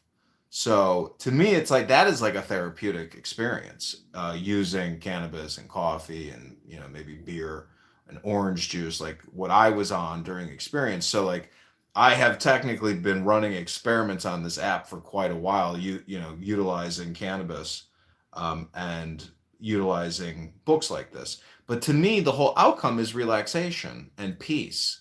So, like you said, you had the woman who experiences road rage and has essentially anger management issues. When I drive my vehicle now, I don't get aggressive. I don't get angry because A, I'm sick of getting speeding enforcement tickets, but B, because you're a much safer driver when you're driving in peace. You let the other people road rage and drive their cars like maniacs. I want to preserve my 24-year-old jalopy and not ruin, the brakes. The point is, all of these therapies should essentially increase communication capability, because when I hear you interact with people, I hear people like overtalk you. Some people are incapable of starting and stopping, and it's irascibility. So a lot of people don't have that ability to communicate effectively and stop and listen, etc. But the point is, it's really also about anger management, because from peace, you can create potential, but most people are not living their lives in peace, and they are internally conflicted. And the world is certainly externally conflicted, but internally, many people on this app are not, individuated or self-actualized, or have obtained enlightenment, or gotten to the shore of nirvana and, like riding a bicycle, preserved it. And they come here, I think, to do their talk therapy dopamine creation and be political. But I'm just saying, I think, the philosophy, is just either not understood or not integrated for a lot of people here. I will make sure that when the podcast comes out that I did with the We the World people, because they were in peace. This guy was smoking peace. His name is Kurt Kreuger, and he's a big peace advocate. So I think you would like him. But I do have a question for you, and maybe we've talked about this. How familiar are you with the works of Peter Kingsley? No, I don't know. I don't know that name. Okay, so he is an expert on the pre-Socratics and has written a lot about Parmenides, and he's written a book called Catafalque, Catafalque, which speaks a lot about both Carl Jung's right book as well as a Sufi mystic. I think it's in Arabia. And what a catafalque is it's a funeral platform that you burn a king or queen on, and after the body's burnt, the platform is what's left. He is claiming that Western spirituality is just a catafalque, that we have completely lost track with the divine feminine essence and wisdom and lightning at the heart of Western civilization. And so he's Pythagoras and Parmenides, and talks about how they used to invoke completely different states of consciousness. And his books, like Catafalque, is interesting. It's short, punchy chapters where he's directly kind of telling you what he thinks and almost kind of challenging you to stay with him. So he's a really interesting guy. I mean, I haven't met him, but he seems to be doing an interesting thing and really looking into the heart of Western spirituality and where things have fallen in recent times in a way that I haven't seen anybody else doing.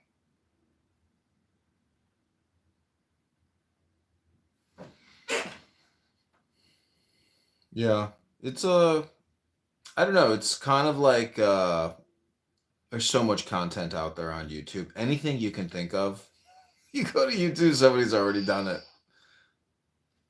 Are you following El Cordova? No. I really like her.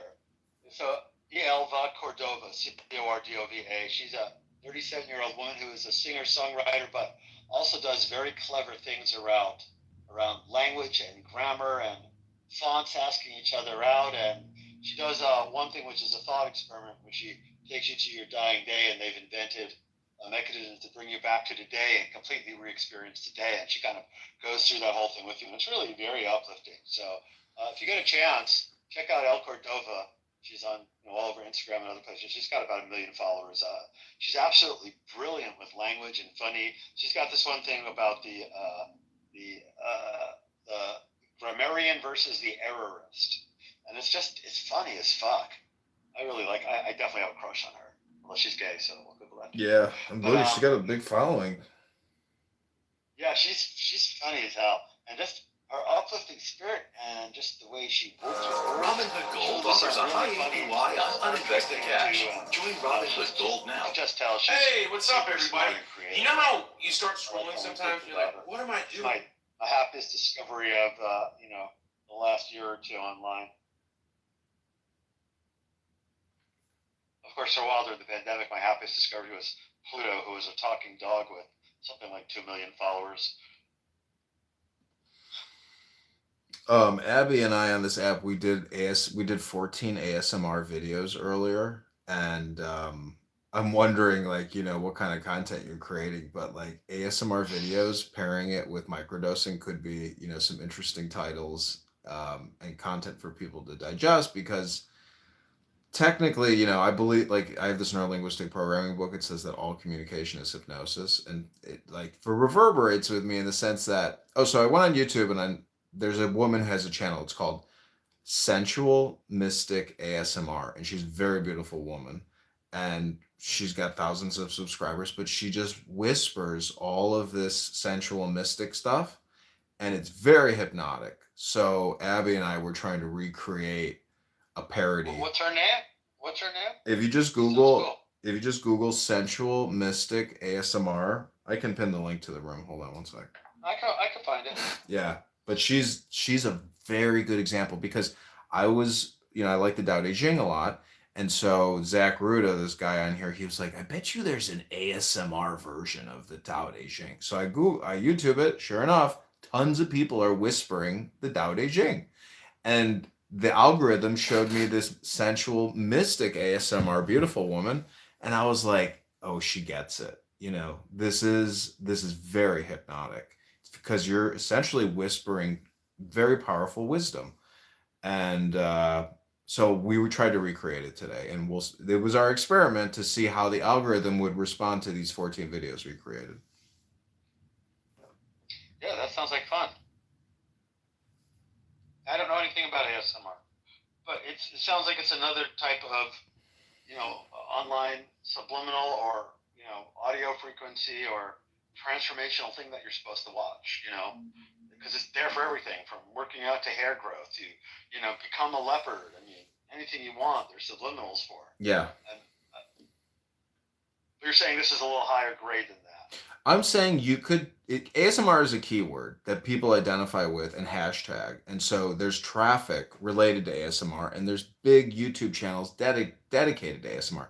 Some of them are 290-pound African-American women eating seafood legs, and they have literally a food eating ASMR YouTube. Some women, like this beautiful woman, is doing sensual mystic ASMR. There's gay people doing ASMR. It's essentially a whisper. But people also do sound effects where these women with big claws on their hands are touching the microphone and, you know, they have a following, and it's basically a category on YouTube. There's probably 1 million people creating these ASMR videos nonstop. Okay, I'm looking at a Business Insider article from 2019 called "How ASMR Videos Went from a Niche Tingle Subculture to Mainstream Memes." Huh. Yeah, like you said, that word you used earlier, it's technically a meme. It's a subliminal. Is ASMR actually, you know, encoded with binaural? So anything, or is it all about just the whispering of things? I mean, No, there's so many varieties of ASMR, but when you see a title of a YouTube video that says ASMR and they're doing these very unique sounds or they're whispering, it's just a genre or a category. Okay, well, I'll definitely check it out. You know, I mean, the question always is, will it work? Because do you believe it will work? If you believe it will work, almost anything will work, which is why placebo gets so hard to parse out sometimes.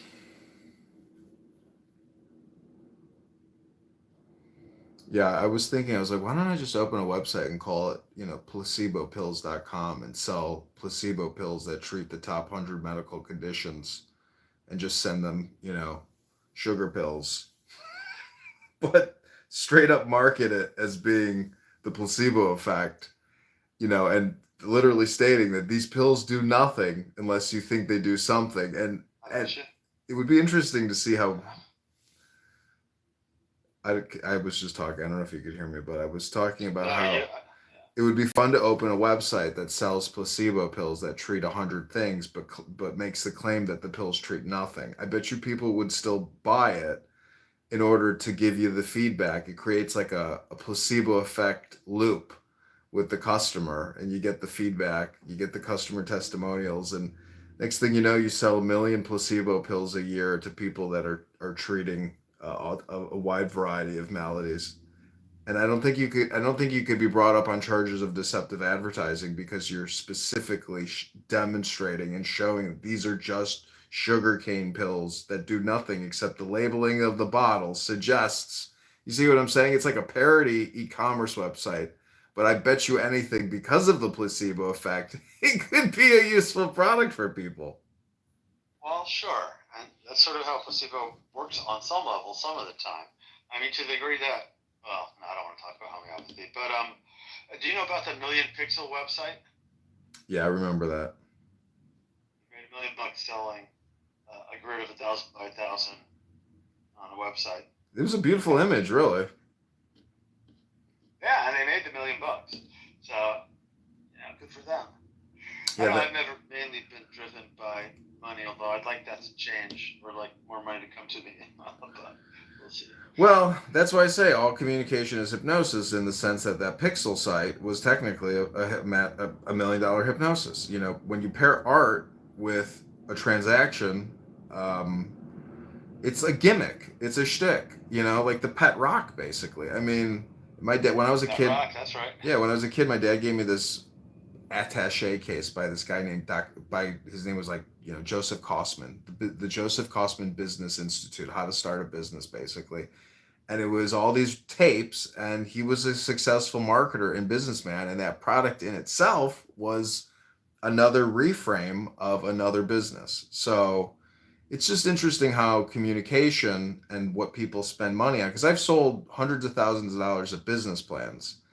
It's just interesting how people are purchasing and spending money on communication, at scale, on subscriptions. Like my friend Max Gruber here in Chicago, his dad, Dr. Gruber, has this website called Pronunciation Workshop, and he teaches international students how to speak native English. But basically, it's almost like a hypnosis business. And he originally wanted to be a hypnotist and a famous singer, but he parlayed that into speech therapy and how to speak American English. So it's interesting, because people will pay for that. Yeah, people will pay for anything you can convince them is going to actually benefit them, which in part involves your enthusiasm and your charisma Charisma is defined as the gift of grace, and it refers to the ability to actually change a follower's physical and emotional and mental situation. So to the degree that people are charismatic, they can sell anything.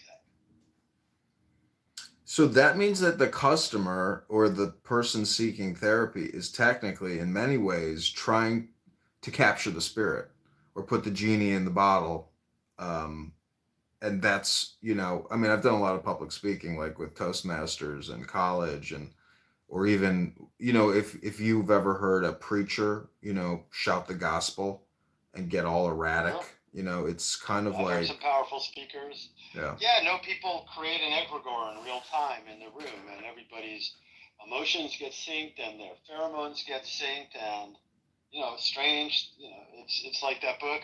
What is it? Delusions of Madness Throughout History. It's online for free, and you look at all the huge popular mass delusions and crazy things, tulips, but there's been a lot of others that have happened. People trying to control hundreds or thousands of people laughing. It's like, we really are subject to internal mind viruses, which is probably why we have the president we do at this point. And we don't believe in them that they're real, which is why we can't really fight them.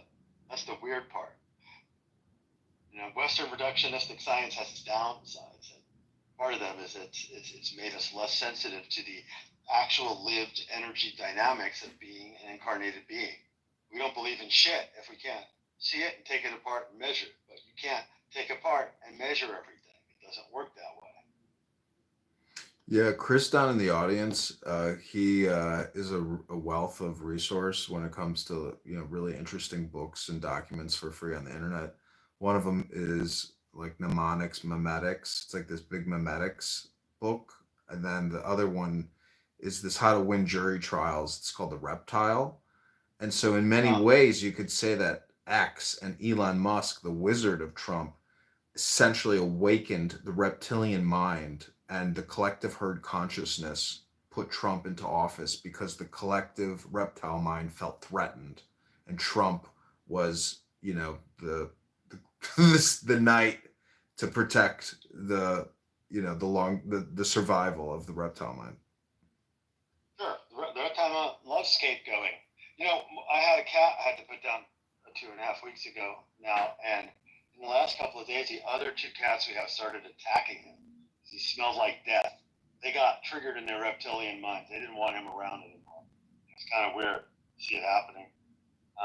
But my analysis is more that he's kind of like the mule in Isaac Asimov's Foundation trilogy.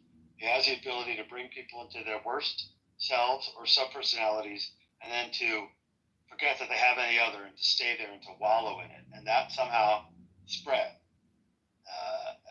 Not a good situation. Let's hope we stay together for the next 4 years as a country. Yeah. I mean, I don't know. See, that's the thing about herd psychology. It's like you think there's going to be a schism, but there's no schism. The herd is like the Serengeti, and it just tramples over whatever there is, and it keeps running. Life cannot be stopped. Yeah, I mean, in the end, there's always a yin to the yang. There's always a drop of white in the deepest darkness. There's always a dawn after the greatest darkness. So I'm going to believe that in the end there is going to be a positive response, and in the long run the arc of history does bend towards justice and sanity. But that might not happen in my lifetime.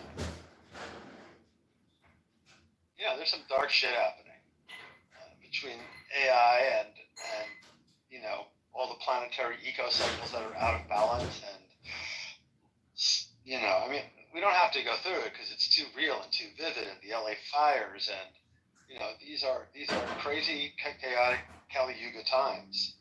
So all that spiritual practice we've been doing all our lives, this is only have to bring it to bear. But wouldn't you just say those are spooks in your own mind? Quoting the philosopher Max Stirner. Well, yeah, I mean, to the degree that anything you're thinking about that's debilitating you isn't useful, the most pragmatic thing would be to partially retreat and work on yourself and your projects and helping the people and the environment and the animals in the environment. So, I mean, I know that I've been listening to a lot less news because all I have to do is tune into it for a couple of seconds, and some of the people who I really trust who are super smart, will put out a post that will completely depress me, and that doesn't really do any good for me moving forward on my projects. I don't have the ability to change anything on that level at this point, so I got to work on what I'm working on. What do you think of? What do you think about like warrior caste in America? Like in India, they have the caste system. They got the warrior class, the priest class, etc. Like, is it recognizable in America that we have essentially a warrior caste integrated into the society because of the historical legacy of warfare and United States military activities and going all the way from the founding fathers up until Vietnam to now, etc. Like, is that just not recognizable per se? I mean, I know we're spending $1 trillion a year on NDAA, but I mean, I went to the Citadel in Charleston, South Carolina. Like, there's military schools. I mean, we are like a warrior nation, and it's just kind of like maybe we, most people can't accept that, but I think it's there. It's definitely there. It's not going away. Well, that's the corporate elite, and people in the biggest corporations at the sea level, are the ultimate warriors in our culture and world. I mean, I don't think you need to go to the analogy to that and to, let's say, what you would find in a place like India. I think this is explicable by the Protestant work ethic and the spirit of capitalism, which Weber wrote about, and that there is a belief in the United States that the amount of money you have shows how spiritually evolved you are. That's right out of Protestantism, and that's what Weber wrote about. And so that, so it's really the technical rational grammar of late stage capitalism just playing itself out. And so, yeah, there are people who are at the rank and station of the equivalent of warriors in other societies, but other than the Western meme and John Wayne and Gunsmoke and the hands and that sort of thing, maybe the martial arts and the superheroes thing. I don't know, maybe the superhero thing. How come we don't have any real superheroes? What the fuck? In America? Yeah. What are you talking about? We got every. Have you not heard of Marvel comic books? I mean, what are you talking about?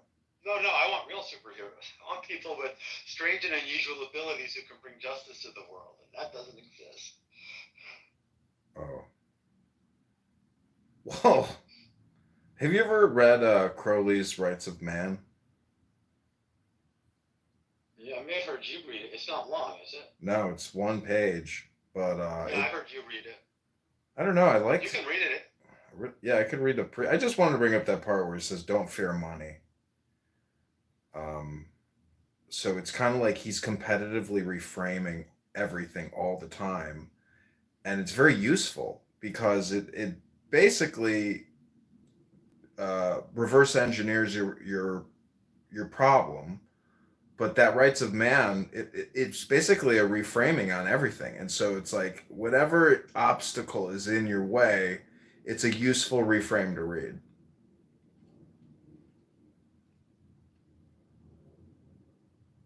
I mean, essentially you can utilize it for your your communication, your continued communication strategy on your business, on your product now, But Crowley has been very helpful with the "for pure will, unassuaged purpose, delivered from the lust of result is ever a perfect maxim."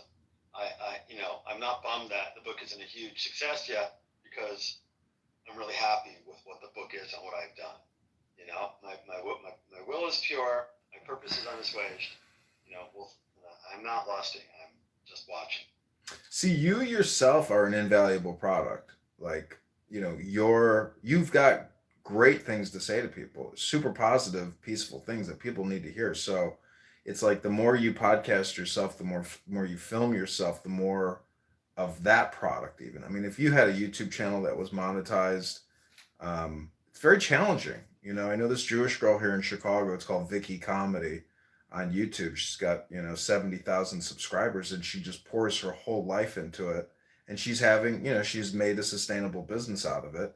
But that demand to be constantly creative is there to stay, to keep the revenue coming in. But the point is, that's like El Cordova, same thing. she's got to keep coming up with creative things now that she's made her life into this thing. Yeah. I mean, but that's the thing. It's like, I mean, what you're doing is, not just commercial. I mean, it's personal. You really like the topic, but at the same time, it'd be great to have the material blessings and the smart commercial success. Believe me, I would like nothing in the world better than a beach house. Believe me. And I'm not saying I don't have a beautiful home. We do have a beautiful home, and I get to travel a little bit. My life is great, but I would still like a beach house. So, yeah, no, I'm open to it. I have very lightly played with the idea of bringing Enlightenment.com back as a place to discuss the enhanced performance from arts, creativity, and physical endeavors in sports that microdosing seems to lead to. Because my contention is that you will see an A to Z list of artistic, creative, and physical and sports activities that in nearly everything you can think of, from knitting to volleyball, you will see people at the cutting edge taking advantage of microdosing. And it might be nice to find a way to gather them together into one place. So I've been kind of very lightly thinking that over. Yeah, I mean, the thing is, it's like, it's personal, if you get a new phone and you start creating YouTube videos, and they're so easy to make now. I mean, you can, even your AI, you can create an AI video on YouTube right now, and it's very easy to do. And, it's the question is, do you want to do it? Do you want somebody else to do it for you? Like, can you collaborate? Like, I can create things real quick, but the thing is, it's like, is it really facilitating your bigger purpose, or is it just more friction or more chatter? Yeah, my purpose is to catalog, embrace, nurture, transduce, and amplify and radiate enlightenment. That's my purpose. Yeah. So, I've had a couple of shots at that with Enlightenment.com, and I'm not gonna do it again until I'm really ready, until I really know what I'm doing. So this book is going to be playing out for at least another year as a really active thing in my life. And interestingly, all my other clients went away during the writing of this book, but we're talking about writing a follow-on book because we already could, not a second edition, but sort of a book of essays that go into more depth about certain things that we don't talk about too much because there are limits. But I don't know. I've been so busy for so long, it's nice to have enough time to fuck around a little and still know I'm going to get to my taxes in time. Yeah, death and taxes. I mean, because I'm an old guy. I'll be 65 in a couple of weeks. So. Well, look at Enlightenment as a 10-year project, because that is a real IP. You have real IP there. I mean, you could develop that and sell it to Time Warner, or that one network is it the Gaia Network? I think it's called. It's owned by Gaia Network is really like there's any number of people have tried to buy the domain name, and I have always viewed myself as shepherding it since I first registered it. And so it's, I'd rather have it in my hands than belong to a power company or a car company or whatever it's going to be. And usually when people want to buy it, and sometimes I've offered a good deal of money there, they'll never tell you who the proposed buyer is. They're not allowed to tell you. They're just these sort of anonymous agents. So, no, it's fallow right now. It will stay fallow for a while, and if that time comes and I want to be that person and put more of myself out there, then I'll learn to do that. I did start doing some videos about a month and a half ago. I put up about 10 videos on TikTok, including one where I was a little bit pissed off and upset after Publishers Weekly dissed the fuck out of us, and that was fun. This woman, Ella Cordova, inspired me to just be out there. But I understand that you have to put up hundreds of videos consistently and make them interesting and deliver value to people, and nobody will pay any attention. So that's a big job. Al Cordova has almost 1 million subscribers, 700,000. She's got only 900 videos up. I have one YouTube account with 5,500 videos and only 1,700 subscribers. So it is the content. It's not just volume. It's definitely, quality over quantity, which seems to be. I'm maturing. We'll see. I'll get there. Hey, I gotta go. Dinner's here. Okay, God bless. Take care, Dr. Jordan. Take care. Yeah, take a look at Peter Kingsley though, because I think there's something in there for you from him. Okay, I'll look it up right now. Talk to you soon. All right. Take care. Bye. Peter Kingsley.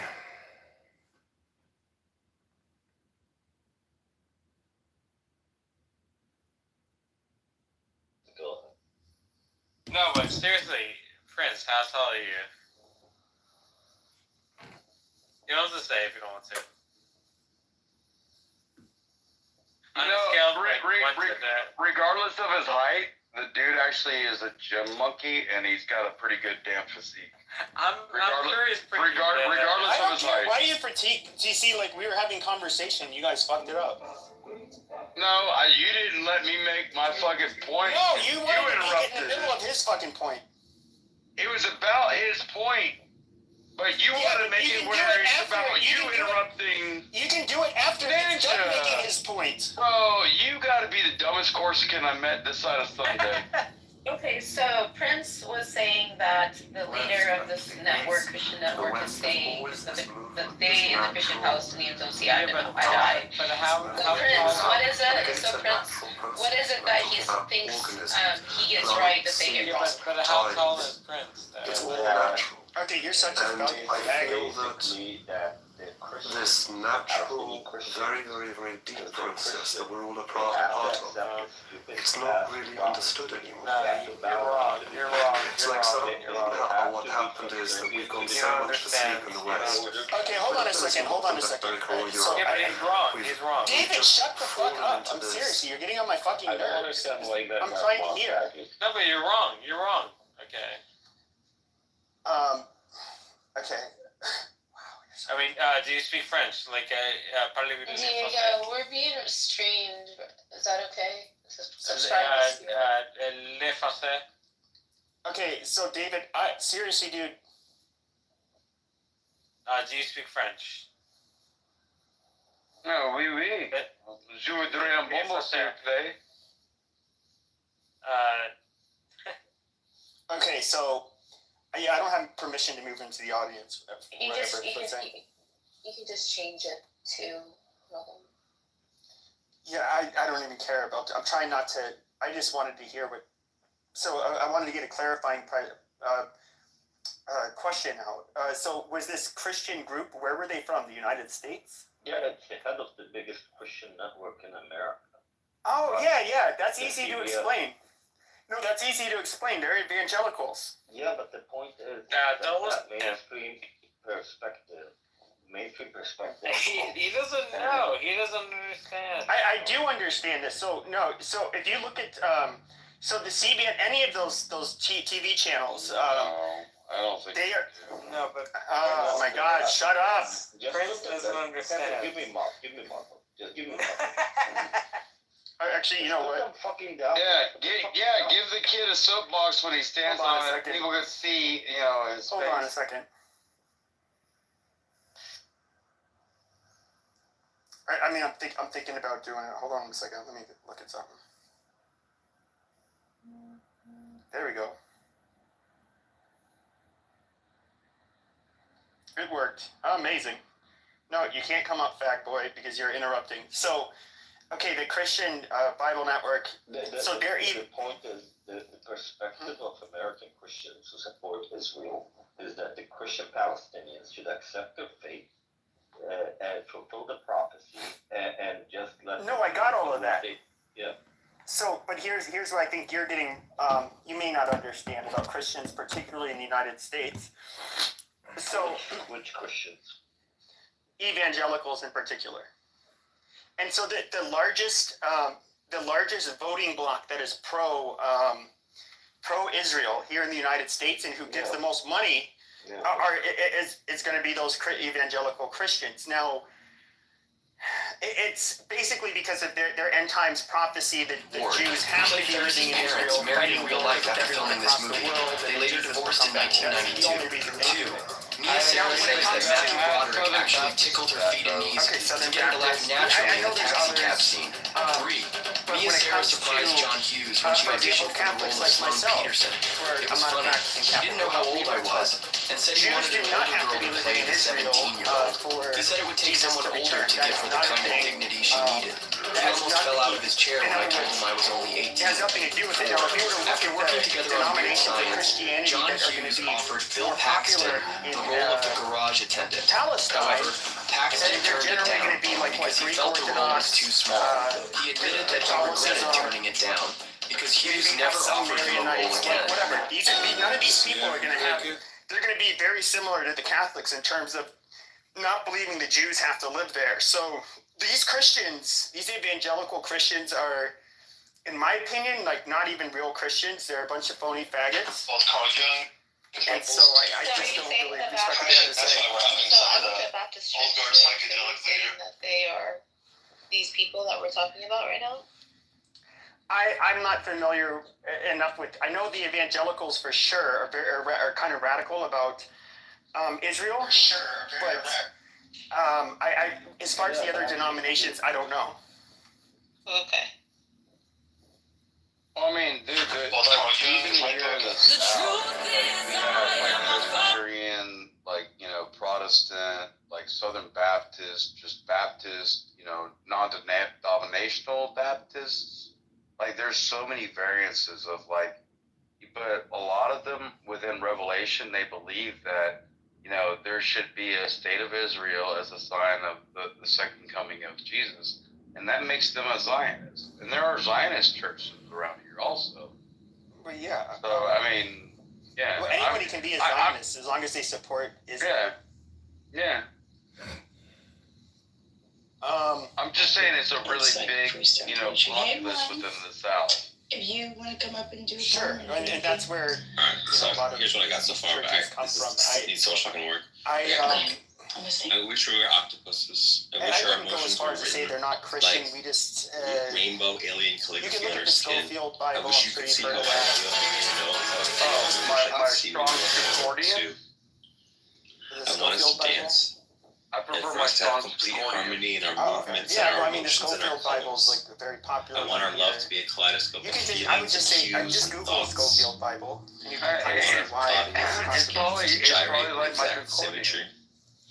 You know, It's where the Bible that these evangelicals, Tell there's something here, but this is not. the evangelicals utilize, and it's basically it's a reference to tell you how to interpret everything that's said in the Bible. And there's a lot of these, and you also get the Christians that kind of like take everything in the Bible like literally as it is written, which is kind of you not know retarded. what book I'm talking about, Pepe?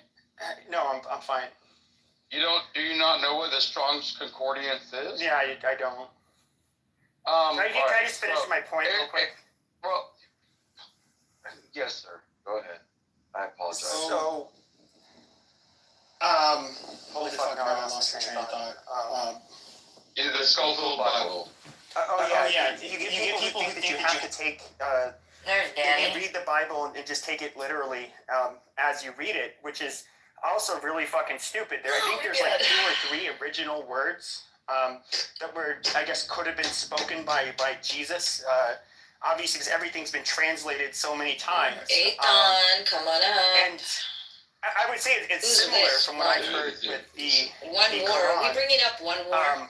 You don't like just get to read the Quran and Because memorize it, and all of a gets sudden you're an stupid. expert at Islam. Like You're gonna kick from the there rock, are you you're go down in the audience. there are meanings that have been studied and basically there is a for yourself. God says in the Bible, don't rely on your understanding. So there you go. Yeah, it's my understanding with Islam, you're also told how, the different parts of the Quran should be interpreted. Yeah, but scholars from across like places and times have thought about these questions, discussed it. We have their literature, and it's the tafsir, it's the interpretation, and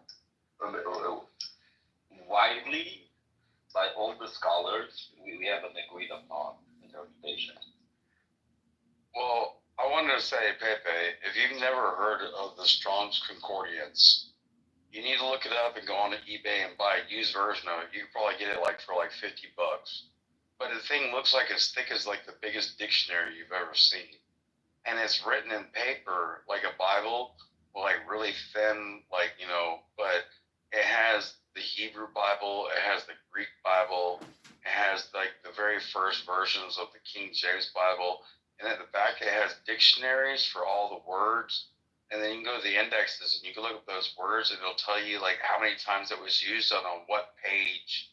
Like you look up the word, it'll say it was used 107 times in the New Testament, and like you know you can go look up all the scriptures that start with, you know, that reference love within those scriptures. Like it's like the ultimate reference book of, you know, between Hebrew, Greek, and, you know, King James or modern Christianity. It's called a Strong's, Strong. I think it's apostrophe S, Concordian. Interesting.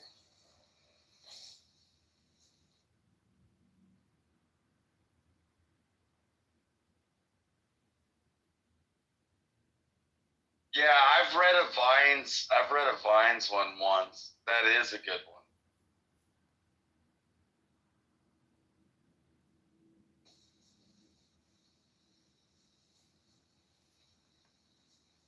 But even like with Syria, the thing that bugs me is that like, okay, no doubt, Assad was a piece of shit. I think everybody here would agree, you know, with that. He was an asshole, kind of like Saddam. He was an asshole. Like, can't really run cover for the guy, but Israel is like gleeful that Al-Assad, you know, ended up falling, and then you have like a bunch of like Turkic mongrel people that ended up, you know, kind of coming in, and then long story short, dropped down into north, you know, Syria, and like took over the southern region. Syria. Well, no, Israel Western is Syria. north. No, Israel is north of Syria. Israel's south of Syria. The Golan Ninja. Heights. The Who Golan are you Heights talking I'm to? serious, dude. Like the Golan Heights are like the area. You really think Syria is north of I know Israel? so. I know so. Bro, did you bump your head? Dude, go pull up Google Maps on your phone. You'll fucking see it. Bitch, I live there. Who are you talking to? Bro, the funny thing is, I just looked at the map and he is right. Syria is on top of Israel. That's where the Golan Heights is, like I said.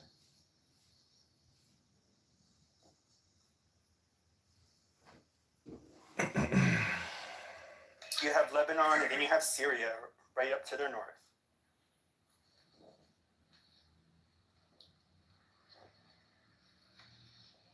But, yeah, I don't know. You know, but all of a sudden, yeah, now they're like killing Christians and shit. So what is your point? Well, I guess like one of my point is like, okay, so Israel was like happy about getting rid of Al-Assad, and you know, because I guess it's beneficial for them. But then now all of a sudden, we all knew that, and Israel knows this. They had their intelligence agencies know this, that that Assad was protecting the of course the Alawites, because Assad was an Alawite, but the Christian community there. Now that he got overthrown, well, these jihadis are going to kill the Christians, and I don't think Israel really gave two fucks when this happened. So what is the question? It's not a question; it's an observation. No, what is the observation? Oh my God, the hypocrisy! How they're willing to let Christians get fucking killed. Bro, Pepe, I promise I've not been smoking crack, and I've only had like 3 beers the whole day. So I'm not drunk, but I've been smoking the shit out of weed. So Latricia, So I apologize for is that being how you say your name? getting my shit Latricia? messed up in my head. Latricia. Well, at least you're not wrong and strong. This must be very disorienting since you've been here before, yeah? So what is the question? Very. Yes. So a new feature that they have, which is really great, because I don't know why, but new people always end up in this house. I was just dumb. I was dumb. I have no idea why, but I love it. I think it's great. I was wrong. I'm So a grown man. I can if tell you you that I was go wrong. down to Damn, I've been there, and that's the sad part. You're thinking of Henry Abramson. That's what you're thinking. Yeah, that motherfucker looks just like Harry Abramson, bro. Henry Abramson. Anyway, once again, realism. I just got it flipped around in my head. You know, because I don't Google shit. I'm not one of them Google kids. So I go off of what I remember. And, you know, sometimes I don't remember right. I apologize. And when I'm wrong, you know, like I said, Pepe, I'm wrong.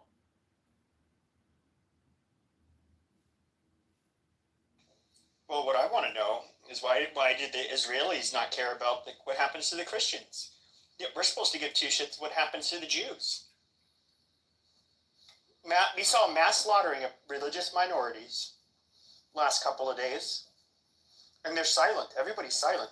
What's ironic is Jews and Zionists online are pointing out how, oh, no Jews, no news. I guess you guys don't care if jihadis do it.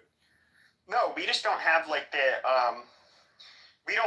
talking the mouthpieces and the levers to have the media fucking report it.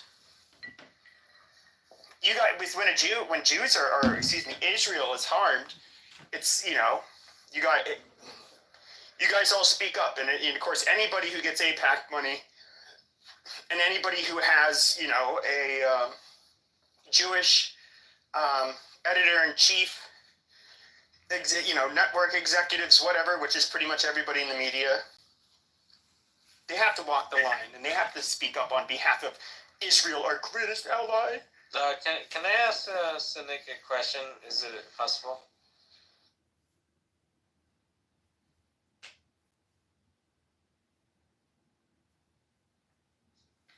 Well, Pepe, you do know that Israel does provide. I mean, he doesn't have. He doesn't.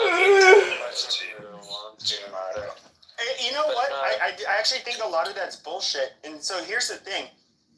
You can look this up. Look up. Can I ask Cynic? You can just read. No, you can shut the fuck up or go to the audience.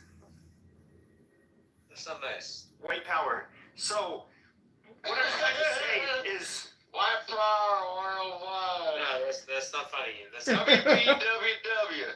Exactly. And so, if you were to look at, goddamn, dude, like this is like now I don't even remember what I was gonna fucking say. No, you were talking about the intelligence aspect. Oh yeah, the intelligence. Just look up CIA. Just Google like relationship CIA Mossad. They fucking hate each other. Like literally, they fucking hate each other. And no, there's actually been some interesting podcasts with ex CIA agents talking about like why they fucking hate them, how they're the least cooperative, how like when you go to let's say Israel, and Israel knows everybody. They know if you're an asset, I guess for the most part, or an actual agent. But like if you do something, like you have to go somewhere. They'll do things like rearrange your furniture, take a shit in your toilet, all kinds of stuff. Because who else is going to do it? Obviously, it's the fucking Mossad. Hey, just to send a message. I'll be that guy that shits in the top of your tank, so I give you an upper decker. Amazing. But there is like, and even if you were to look at our intelligence agencies, you have the Five Eyes, which prioritize each other. And then you have, and then amongst the Five Eyes, you have Australia, UK, and the US. And Australia is critical for a number of reasons. They have, in their outback, they have satellites and shit that can pick up things from like all over Asia and so forth. So they're a critical component. But amongst those three groups, I mean, these three countries, they share a level of intelligence that they're not necessarily going to share with the rest of the world. And so when I hear Israelis say like, "Oh, our greatest ally, the intelligence," no, absolutely not. Like, not only are they not our greatest ally, they're not who we rely on and let alone trust the most for intelligence. Please don't scroll. I just did there's been a few espionage cases in the 80s between Mossad and this guy. And how did they policy differences? So like only a couple. Yeah, they've had they've caught so many people, and it's kind of been a joke about how Jews will invite their Israeli relatives here. You know, wink, wink. They're here because of they work for intelligence. But if you were to look at their nuclear program, how did they get it? They stole. Oh my God. They stole nuclear secrets from the United States. Then they ended up stealing nuclear material, and that's how they started their nuclear program. And they're like the one country in the fucking world that is unwilling to disclose how many nukes they have, or give any fucking information about it. Well, I mean, Syria? The French did help the Israelis. Well, so did the. Sure. And when it came to acquiring them, I mean, the South Africans did at one point too. Yeah. I get it. There were alliances, but I'm not gonna like. But you're right. There was sort of espionage from the U.S. and other allies, and they were accused of spying on American nuclear facilities and stuff like that. Yeah, well, don't get me wrong. We all spy on each other. The U.S. spies on them. England, our closest allies, spy on us, and we spy on them. That's just how countries work. So I want to know what you mean, Pepe, when you're talking about like Hamas, not Hamas,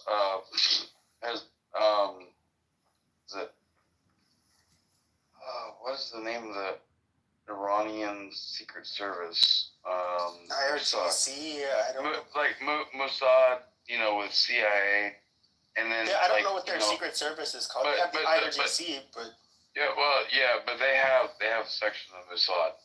But the thing is, like when they were, and when they were. You're saying there's Mossad? Oh my God! Can I finish this sentence before you interrupt me? Can I? Pepe? Can I finish a sentence? He's gone. Don, you've been smoking a lot of weed today. Well, yeah. I mean, I don't have any beer. It's Sunday. Where I live, you can't buy beer on Sunday. Dr. Pee-Pee. Hi, Dr. Pee-Pee. Some fascinating content and insight you have. Truly groundbreaking. Beat me up, faggot. Welcome to the Dr. Pee-Pee podcast, starring the world-famous clown house, Dr. Pee-Pee, a.k.a. Dr. Pepe. What do you want to talk about this evening, Dr. Pepe? What kind of poison are you inseminating amongst the Goyim tonight? I don't know. We're going to find out shortly. Jew. We're going to find out. So I'm going... You're a conniving Jew. That's what you're doing. You're probably sipping on baby blood, not Bud Ice. I love how you try to be... You tried it, or what was it, Miller Lite? I forget what it was. But you tried to be Miller High Life. And act like, I can only afford this peasant beer. But in reality, you're using your big Jew nose, and sniffing the children's blood before you drink it with orange juice. Interesting. So I'm going hard on Dr. Pepe, meaning that like I have this Pepe mask. And so I'm rebranding everything from Adrian Dittman to Dr. Pepe, or to Pepe the Clown. What up, Oscar? I gotta say, man, I heard some of your replays, and I gotta say, we're having a room, and I'm gonna have you. Is this Oscar? Yeah, I can't hear him. Well, finish up. What were you gonna say, Oscar? Who was that? That's Dr. Pepe. He's in my other room, the Pepe Meme Podcast. Pepe, what's up, brother? That's my brother right there. What's up, dude? Chilling, man. Chilling. Just another day. That's what's up. I was telling Edmund that I was listening to this Nora Bendora replays, and they had me fucking cracking up. Yeah. You do it every time, but we're gonna spin some heads and have a lot of people listen to those replays soon. Cool. Yeah, Jazzy was hilarious today. I thought she was funny as hell. She roasted Diego. Did you record her? Yeah, I recorded Jazzy's room where she roasted Diego. It was fucking hilarious. Honestly, like her singing was really funny. Like, come to the Lord, fell down, come back to the Lord. Like she's talented. She's funny. I really wish she was recording herself doing what she was doing. She probably could have a comedy show. You know, Pepe could have a comedy show. I, think I'm doing a comedy show, but it's not really like comedy per se. I'm too racist and I will get demonetized. I know, that's why I think you got to be creative about it, and you just can't use certain words, and that's what it comes down to. Like, and there's only like 2 words you can't use, which is the F word and the N word. Those are the in my. Are you saying I can say kike? Oh no, I guess there's 3 words then you can't say. See foolery. It's tomfoolery right there. What was that, Oscar? Pepe says nigga all the time. Well, I mean, I don't know. That's the thing. It's just your choice. I mean, I would say the world, it's a big world, and using words like that is just, it just shows that you haven't. Stop it. I mean, you say it all the time, too. You think I say the N word all the time? Yeah, I've heard you say it trolling, in character. I guess I have. Ching chong ching, ching twangy gook. I mean, I don't know. It's like, a lot of things. It's a very juvenile. There's maybe a part of my brain that is not developed past adolescence, in which I like to utilize gamer words that 14-year-olds find funny. And I think it's funny watching grown-ups chip out over these words. To me, it does not make sense. Like when people call me, they can say like, oh, you guys are genetically diseased, animals from the Caucasus mountains and yada, yada, yada. It's just like, amazing. It doesn't like trigger me. Well, but like I'm just like, okay, dumb nigger, and they're like, oh my god, motherfucker, you're playing in my face. Oh my god, I'll kill you, white boy, if you say that, put in my face, I would knock all your goddamn teeth out. And they start raging. Did Pepe it's just like, say wow. He like to hear 14-year-olds will make him laugh? No, he says that on Call of Duty, etc., that young kids say words like the N word, for a gaslight, for a troll, for a dopamine hit. No, I think he just said, no, you gotta rewind that back. You missed it, man. He said he likes. No, but he's commenting on black people about how they can say terrible things about white people and not bat an eye. But the moment a white person says something, about a black person with the wrong word, they essentially have a mental health catastrophe and they break down emotionally and go bananas. He said that about black people? Yeah. Are you the fake Dave Chappelle? Here's the weird thing about this psychosis, this mass psychosis that Edmund would used to like to talk about, is that you have white people who would chimp out over somebody using the naughty N word, and if you use any naughty word, like if I was to say like if like for example trans is gonna sit here like a trans woman, quote unquote woman. So like, oh, you an incel, you ugly, you motherfucker, you should just go kill yourself. You dog, just being like really mean, saying to kill myself, and then I'm just like, okay, well somebody shut this tranny up. Like all of a sudden, this is where you'll get white people be like, oh, don't call her tranny. Like, how such demeaning, unhumanizing language. How dare you? And it's just like she just told me to go like literally fucking kill myself. Like, what are you talking about? And white people have their chimp out moments, but it's also funny watching them have them too. Mm-hmm. I like the concept that this app is a roasting app to like roast people, and Jazzy really hit the high mark today. Congratulations to that wonderful young woman of such joy and intelligence. She's a special one, isn't she? She's very special. I agree. But the songs honestly were pretty funny. Jazzy's real special. That's my girl. We made some good rooms. You know what I'm saying? We're gonna have a great room Tuesday, so I need y'all to join. It's gonna be epic. What's it gonna be about? We're gonna hash some things out, huh? What's it about? Just another conflict room. It's about Pepe. It's about Edmund. It's about Nora. It's about Diego. It's about me? Oh yeah. Yeah. It's gonna be epic. Y'all don't. I miss the days when this app was like when it had a lot of people, It's gonna and be then like epic. I would have like rooms about. There'd be like 3 or 4 rooms going about me. It's like Pepe in the title. And that shit was so funny. Rooms about Pepe. You know, I forgot that you go by the name Pepe. So when I rebranded everything to memes and Pepe's, like I realized that there was going to be some crossover with you. And I didn't even give you shit for like utilizing my Pepe, like my picture. I didn't use your picture. What are you talking about? You did. You were like acted like you were me for some time. Oh. Or not like act like you were me. You used my profile. No. That wasn't. No, I didn't use you. That was somebody else that was fucking with you. Edmund and Pepe, give Jazzy her flowers. She's here now. Yeah, Dr. Jazzy, your roast of Diego was very funny. Yeah, you can't mute me, bitch. What's up, Jazzy? Your songs were hilarious, and I was dying laughing while I was suntanning and yogiing in the other room while you roasted Dr. Diego. It was very funny. Congratulations. Winner, winner, Clown House Chicken Dinner. I would like it roasted. Thank you. Well, I just had some amazing chicken the other night. It's called brick chicken at this place called Tavern on the whatever. It was fucking amazing. $25 for a feast. I guess what kind of people made it? Probably Mexicans. Well, true, but I mean, like, where does the concept of brick chicken come from? I'm not sure. I don't know. I don't know why they call it brick chicken.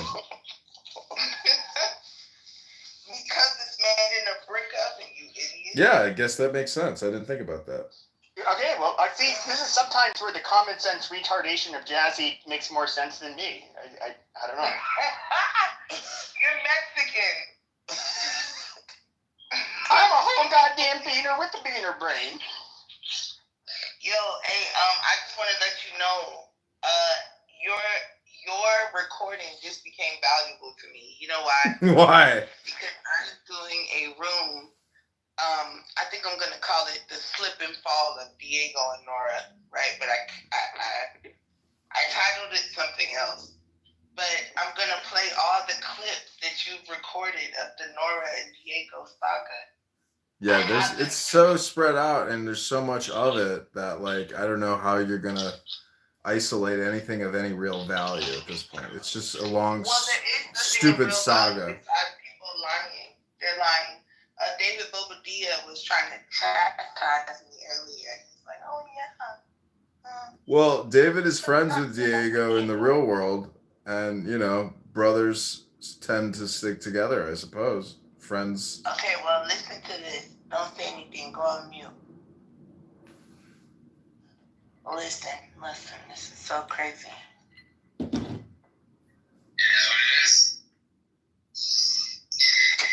Well, it made for an interesting story, a fun story. I would say like 90% of Pepe in the same room. 10% maybe you, Rick. Come on, man. Well, it made for an interesting story, a fun story. I would say like 90% of the blame is Diego's, 10% maybe is you, Rick. Jazz, you fucking hilarious. You remember that replay you used to play at Edmund? Yeah, David Bobadilla is Diego's friend. Why was he on that replay trashing Diego? Oh, I don't know. I mean, you make a good point, but what are you trying to prove here? I don't understand. You just want to roast them? Because that's what I view this all is just a roast of people. They think I care. I'm like, no, you guys are dumb, and I want to talk about it. That's it. It's content, man. Yeah, it's content. I agree, but I hope you film it and like have a YouTube channel so people can click above and like subscribe to the Dr. Jazzy YouTube channel. Shut the fuck up with that shit, bro. Shut up with it. I don't understand why you guys are even here talking about it if you're not creating content yourself. I've been recording this shit for 5 years. Okay, good. At least you're going to have something to prove. At least you'll have something to prove, you know, when you get your final meal.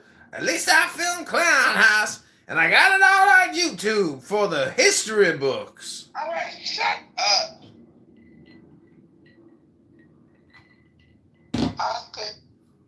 I mean, you two are indigenous to these lands, and my family came through Ellis Island on a boat. Well, you peoples was here even before the British got here. So I don't know what's to tell you alls about what's to do's with these YouTubes, but I just congratulate you and say good luck and God bless. Try an ASMR video, maybe eat some fucking lobster or something and lick the butter out of your grippers. Boy, shut up. It's an idea. It's an ASMR content idea. Just saying. Just saying. Oscar, what are you about to do?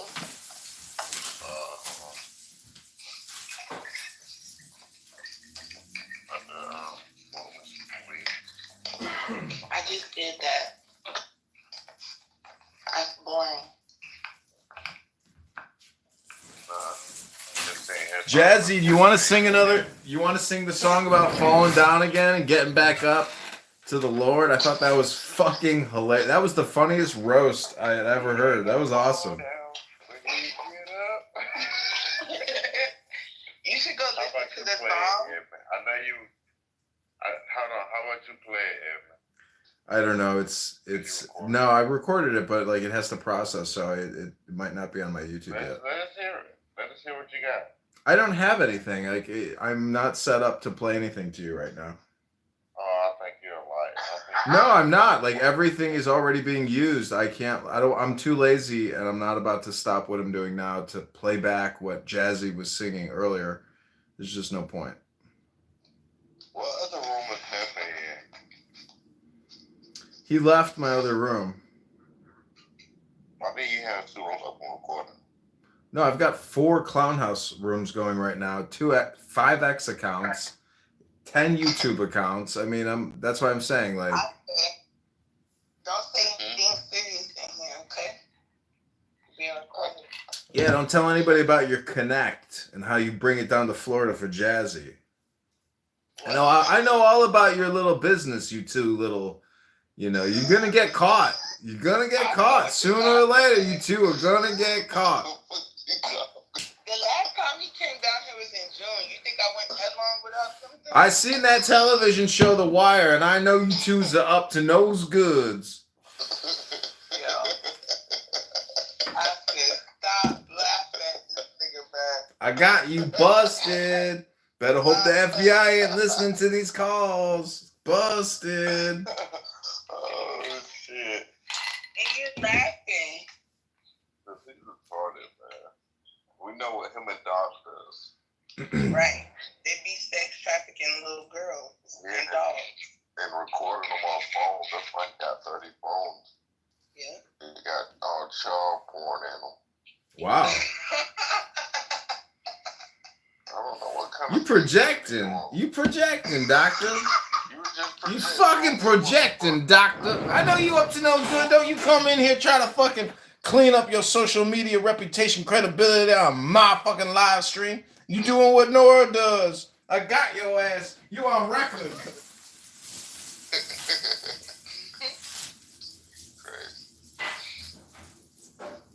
Very crazy. What's wrong with them?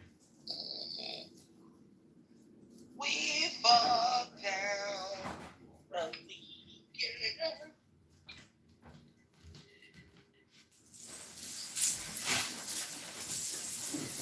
Yeah, you were hilarious, Jazzy. You roasted the shit out of them. Ugh, and I like how you're like, you know what? I don't want to fuck with Nora. She got enough fucking problems, but Diego gotta go.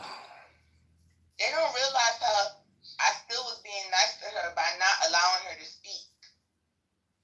Yeah, well, I mean, listen, I don't think they like you, but the point is, they both have serious problems, and good luck and God bless, I mean, I think there's a reason why they're on this app, because like they're fighting depression, and like they got serious legal repercussions. I mean, I have serious legal problems in my life, but like I'm not going to fucking jail because I didn't, commit any crimes.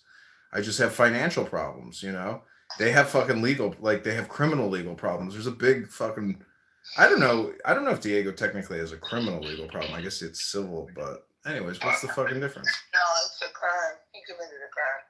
It's federal, nigga. He sounds slow, Evan. You know about the feds you work with, I'm stupid. No, I know he's got federal legal problems, but I'm saying like if it's financial, Well, I don't know. You're right. He probably does have really major problems, and he does seem to say that he's going to jail. He doesn't like contradict. You know, he doesn't deny it. Today he said he made a deal. He insinuated he made a deal with the FBI, and then you said something. I was listening to a replay. One of your replays. I was asking good questions. Yeah, you said no. This was Nora and Diego's wedding. Yeah, that was a big banger. That was my own banger wedding. Yeah, and you were saying that he escaped 10 years of jail time. I said that? Yeah, that he just evaded 10 years of jail time, and now he's getting married to his fat something wife. Wait, why did I say he avoided 10 years of jail time? I don't know. You want me to play it? Yeah, because I don't understand what the context is. Let me go on music mode. Hold on. Find it. Photos. This is the show that never ends, and it's really because it's a man and a woman. You know, if it wasn't a man and a woman. Out of his 10-year. Can you hear it well? Yeah, I can hear it. Sentence, and he's getting married to his fat, obese, ugly neo-Nazi bride, and we've all been invited to their wedding. Congratulations. What was that? When he gets out, This is gonna be awesome. This is my favorite. 50 and she'll still be single with no children. Hold on, let's go back. The fact that you called on this, but we should have done it opposite. Like, not Diego goes to prison, but Nora. Oh my gosh. This is gonna be What was that? When he gets out of 10-year prison, how old will she be? She'll be 50 and she'll still be single with no children. Because she's a dumb bitch.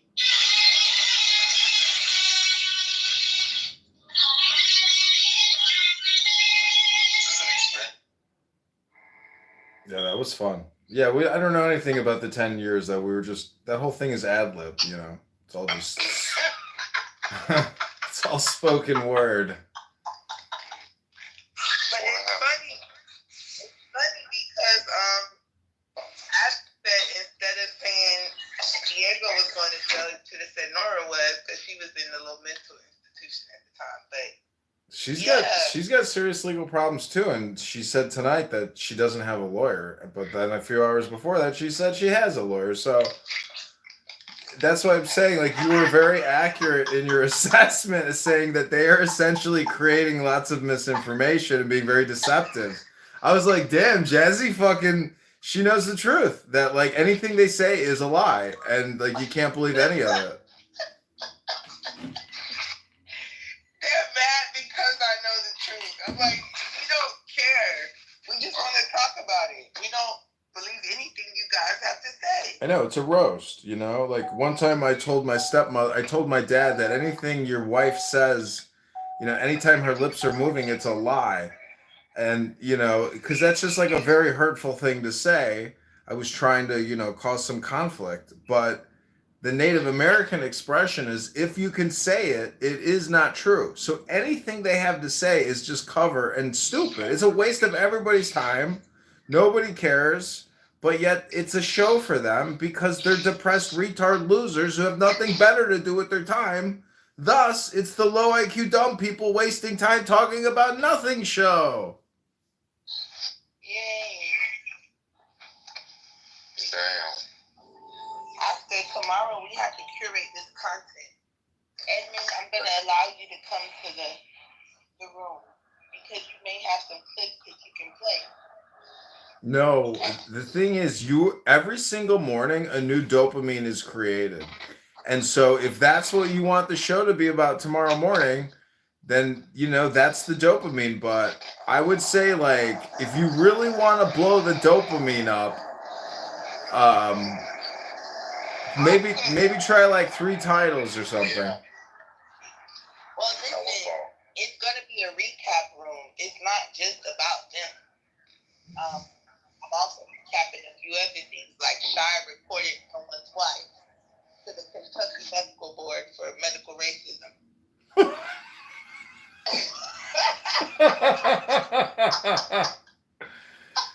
Oh my God. You know, I had a friend who's a doctor, and he applied for a job in Wisconsin, and he used cocaine, and I guess like they detected it in his test, and they notified the Illinois board he lost his license in Illinois. And he went to work in another state. No, he had to go to drug court, and he had to go through like years of bullshit, and he finally got his license back. But it's because those fuckers in Wisconsin doxed him back in Illinois. They didn't have to come back to Illinois and say, hey, FYI. You know, they fucked him.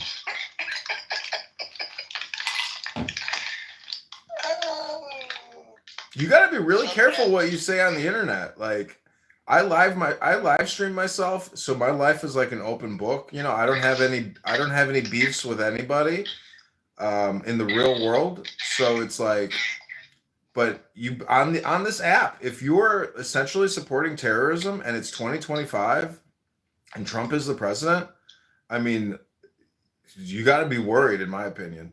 Like, I would be worried, because why do you think all this technology exists? It's all for surveillance. It's all to record what you're thinking and saying. And we are in that Orwellian nightmare where if you say the wrong thing, you're going to get a knock at your door. The FBI is everywhere. The federal agents are everywhere. And what do they have to do but to go to In-N-Out Burger, get cheeseburgers, and then listen to your local terrorist on your local social audio chat app? So, you know, I'm just saying, it's if you're on the wrong side of the war, expect a knock.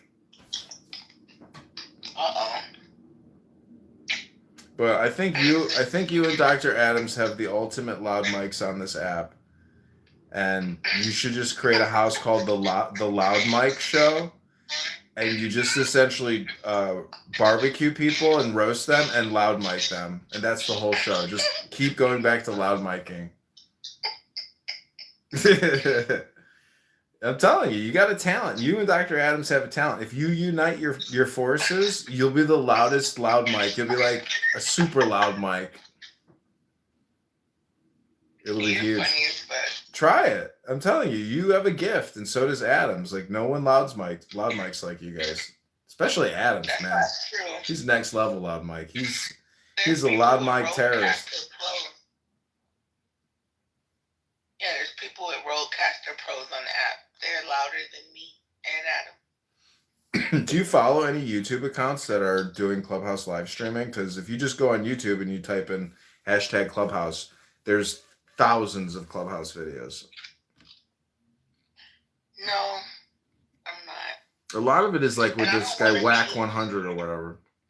Yeah, I don't want to be live streamed on YouTube. I feel like if I'm going to be live streamed on a different platform, I need to know so that I can be politically correct. I don't think it's fair to be streamed and you don't know you're being recorded. It's not fair.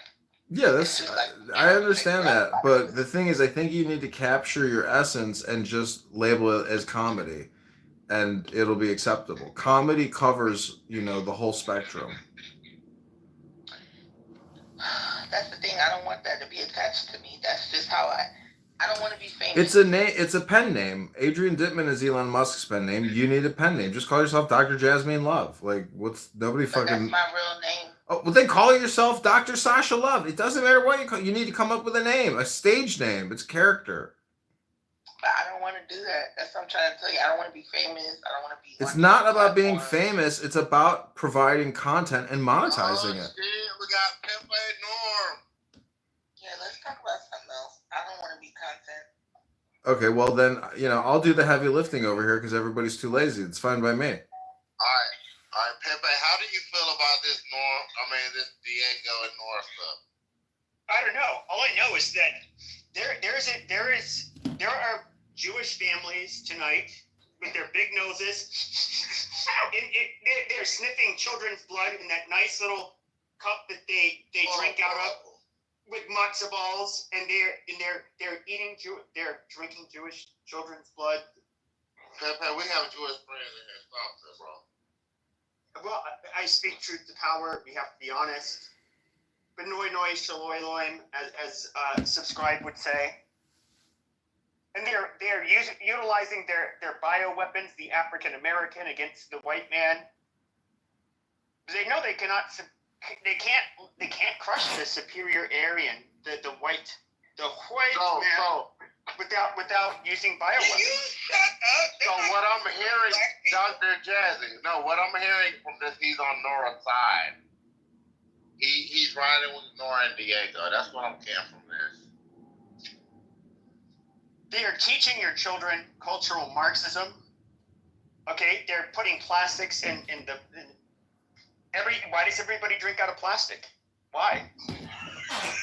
Because they want the goyim to be, they want them to be, infertile. They want to basically take advantage of all of you people, okay, and especially you blacks, okay? And so you guys are the dummies, the cattle. They're steering you guys along very well. The white man is in charge. We're on top of it. We're catching on to their game.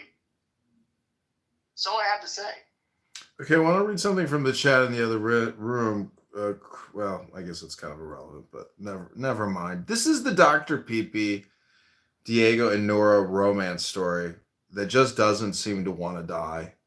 And I think it's because, this is an ongoing affair of two criminals who are essentially wearing ankle monitors awaiting sentencing. And, No. How fucking dare you, She was doing the Lord's work, okay? She was telling that Jewish man who was smug enough to put the phone in her face, and she wanted to cast the demons out of him. She said, "You Jew, you fucking scum," okay? Apologize for blaspheming the name of our Mother Mary and Jesus.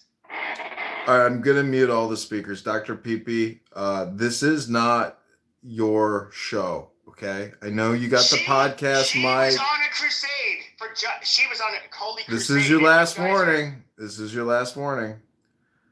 Do not release. Go ahead and kick me. Go ahead. Do not release. Gonna kick Pepe out? Do not release. Do not release. I am releasing the holy water on your Jew Do face. not release. Do I not want to sin. quote Amos. Child of Do Satan, not repent. release. Do not release. Relax. Accept Lord Jesus as your Savior. Relax, Dr. Pepe. Okay, I like you, and I think your comedy is funny. What I really think is funny is you. I don't even think what you're saying is actually effective nor funny, but I think you can be way funnier than actually what you're doing.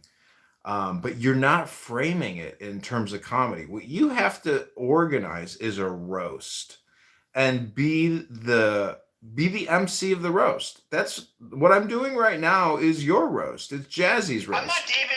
It's I'm not Oscar's Seinfeld. roast. I'm not one of your. Okay. Wow. You just have I to. don't fit your style of comedian. You don't even bro. listen, Dr. Pepe. You're not creating. Okay, that's your problem. And if you want to be like the maker, you need to create. You're not doing it, dude. You have no presence. You have nothing recorded. Find a Jew in Hollywood to write my shit for me. No, you can do it all yourself, but you don't have anything that I can actually subscribe to right now. So you're like a fish flopping in a pond, suffocating. Bitch. Anyways, Dr. El Normo, I've often said that El Pepe here is a racist and a bigoted, Jew-hating, low IQ, toxic, Jersey Shore-looking guy, but I've seen his picture in a car. He's technically like a 5'1" ugly-looking Ashkenazi Jew, which is the ironic part that he talks about Jews all the time when this guy looks more pathetic than your average Jew in Brooklyn. What do you think about that, Dr. El Normo? I'm actually, Ian, that's one of the biggest gripes I have is people like, oh, you look like your fucking Jew nose. Why do you look at that beak? Look at that Jew trumpet. Why is your hair so fucked up? And all of that shit. You see, I blow dried my hair very well in that picture, but it is a frizzy, nappy, nasty fucking rat's nest of hair if I do not tame it. Okay, it's not quite as bad as a specimen such as Jazzy, which I don't know what you would do with a rat's nest of hair like hers. But, it's not the greatest. But I've persevered. I'm fine. Okay, good. Well, then you're satisfied with your personal appearance. I mean, okay, we can move on then. So going back to Dr. Diego and Dr. Nora Bandura, their torrid love affair, their rendezvous in Vegas, their failed embrace in Manhattan, her meltdown in the elevator on top of her suitcase, screaming that she is coordinating with terrorist organizations to commit, murder. So I've looked up some laws with regards to making terroristic threats, and it turns out that the minimum sentencing guidelines in the new Trump administration is 10 years. Nora is facing 10, not 11, 10 but not 9 years for what she said in that hotel or that building's lobby in the elevator. 10 years, ladies and gentlemen. Be careful what you think and say. Be in control of your messaging. But if you're mentally ill and you say that stuff, like, it kind of means a lot less. Like, it's like if you were to see like a crackhead on the side of the street, and she's like, "Oh yeah, you white motherfuckers, you gonna face this? Oh yeah, and then motherfucker, you gonna get the rope? Yeah, you crackers, you honkers gonna die, motherfucker." I just be like, "Oh shit, she's crazy." I would just like. It's like, don't arrest the poor woman. She's like not well. Like, holy shit. Most crackheads are white. Amazing. And so, I wouldn't arrest those ones either. And so, I would just, Wait, Jesse, could you repeat what you just said, please? I'm gonna send that to the fact checkers. Most crackheads are bright. Okay, we're gonna send that in. Yeah, I know. We're gonna send it in. Please hold for the fact check. Okay, fact check has come back. Dr. Jasmine Love has said that most crackheads are white. What does the fact check say? Please hold. Dr. Pepe, what's your guess? What do you think the fact check says? No, most of them are black. White people are meth heads, if anything. Isn't that a crackhead? That's a crackhead, technically. Crack, you have to smoke crack cocaine, but like meth heads, you want to say most meth users or meth junkies, which are similar, are white. In Florida, most crackheads are white. I don't want to argue with you. Okay? You're a fucking crack baby. No, I'm not. My mother is a prestigious black woman. And why did you start smoking crack? I don't smoke crack. No, not anymore. So fat I am, just look how I fucking smoke crack. Probably did when you were younger. What? Probably did when you were younger. Okay, I've reset the room. This is Dr. Pepe, memesmovie.com. We have Mixette here, but Mixette has a horrible throat infection. He can barely speak, but yet he is still here for his dopamine. And a lawyer. It's double Hasbara. It's double Talmudic magic, wordsmithing. You cannot trust these people. Unless you're a defendant, you absolutely want to trust these people because that's when their wordsmithing works for you.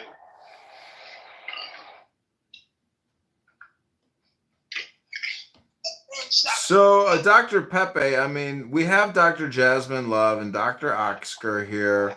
Is there any questions you'd like to ask them? Maybe about the truth of the earth, maybe something about math or some kind of philosophy about flat earth or something? You said what? He's talking to Pepe.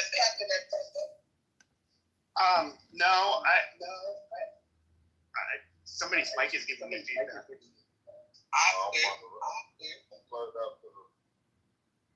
All right, go ahead, Dr. Pepe. Yes, I would ask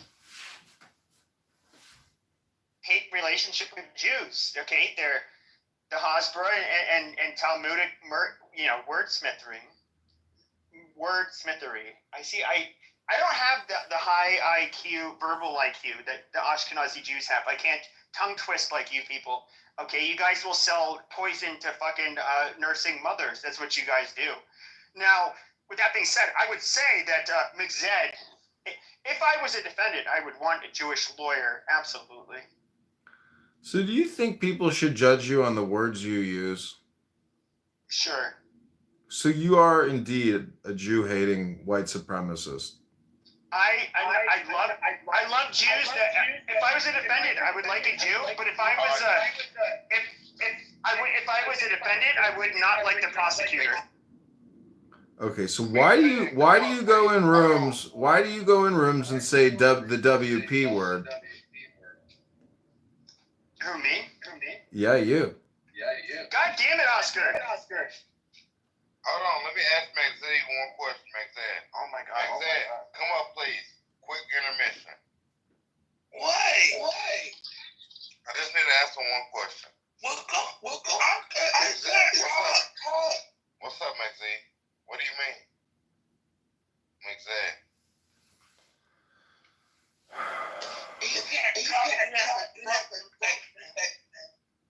Oh, he does?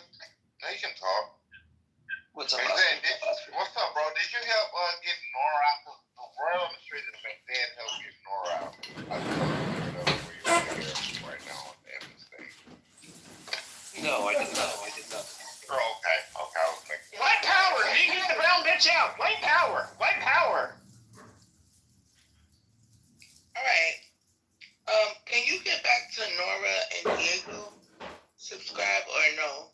We're gonna stick with Pepe's Jew-hating rant. It's boring. The Jew is the ultimate. They are either the force of good or the force of evil. And so if I'm no, hold on a second though. If I'm an evil rapist, okay, and there so happens to be a Jewish prosecutor. Okay, please do not release. This is the Dr. Pepe. Oh wow, Talmudic censorship. Okay, please hold on your Talmudic hypnosis. This is the Dr. Pepe. This is a psychological analysis into Dr. Pepe, into racism, into bigotry, into stupidity, into low IQ communication. This is the Dr. Pepe memes movie you've all been looking for. This is a Scam Movie Incorporated production. I want to thank you all for being here and participating in this thought experiment, where we hope to essentially provide some type of therapeutic release for low IQ dumb people who talk about nothing and waste time. Well, let me ask you a question. So, let me ask you a question. Yeah. So, okay, you're the really high IQ prosecutor that puts a person in prison for longer than they should be. I would, and they're a Jew. That would really suck. And I'd be like, wow, that with the wordsmithing, that Jew really sucks. But then let's just say I'm somebody who was just like, I don't know, got like 20th DUI and just, I don't know, ran over or crashed into a daycare van and perished a bunch of, 10-year-olds.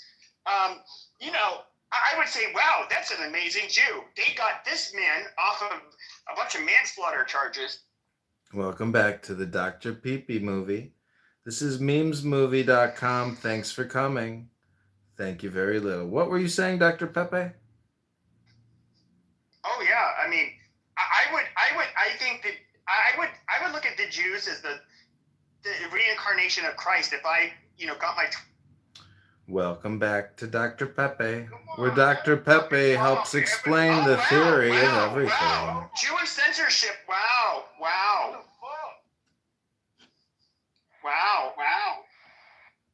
See, Oscar repeated it. Wow. Yo, Edmund, let the man talk. I know, he's talking. Dr. JB, I'm just wondering if perhaps...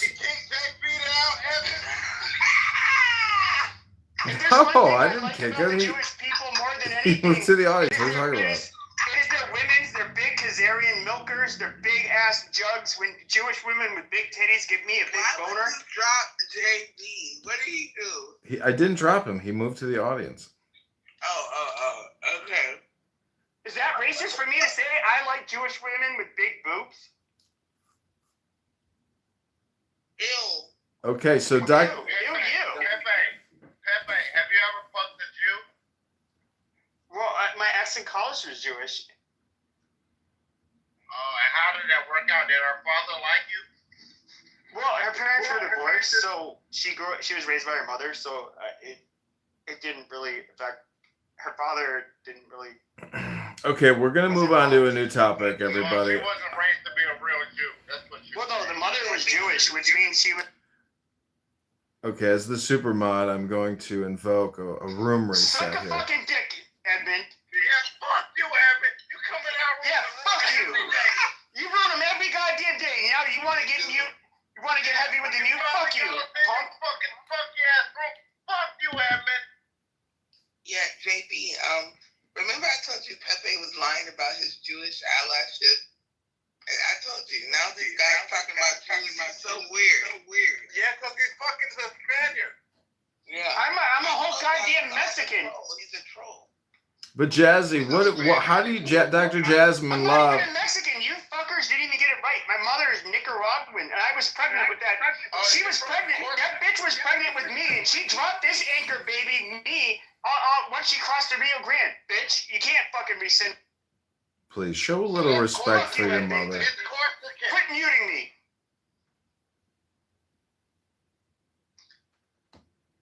Okay, so we're back at the Dr. Pepe. It's now 10:06 Central Standard Time, and I have not been to the gym yet today. But thank God the gym is open 24 hours. I'm going to drive over there and have a great workout. But I'm going to let this room run, and I hope you guys keep it going. If you don't keep it going and everybody leaves, well then Raboinai Shaloilim. But I'm going to the gym. I'm going to go on the treadmill. I'm going to build up a sweat. No, you're not, you pussy. I'm going to run. I'm going to jog.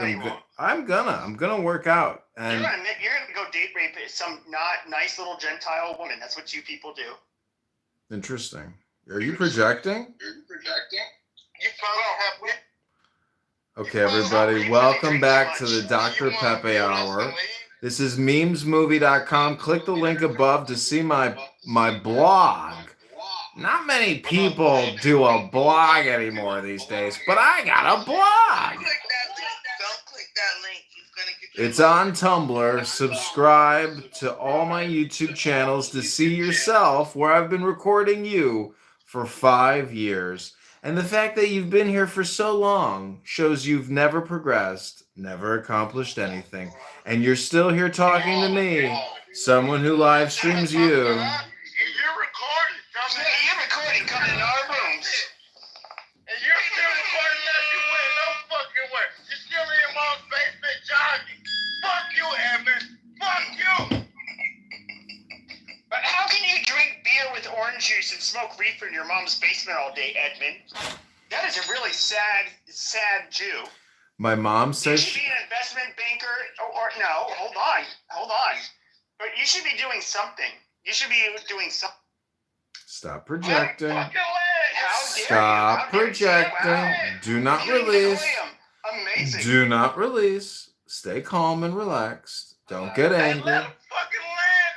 If I ever monetize YouTube, I'll send you your distribution check, but it's not going to be much. It's going to be a very small percentage of a percentage. Because you're a cheap Jew. Amazing. No, he's a Jew, so he's going to fuck us. You guys are really some irascible not people. Literally, like, I'm talking about fuck with the money.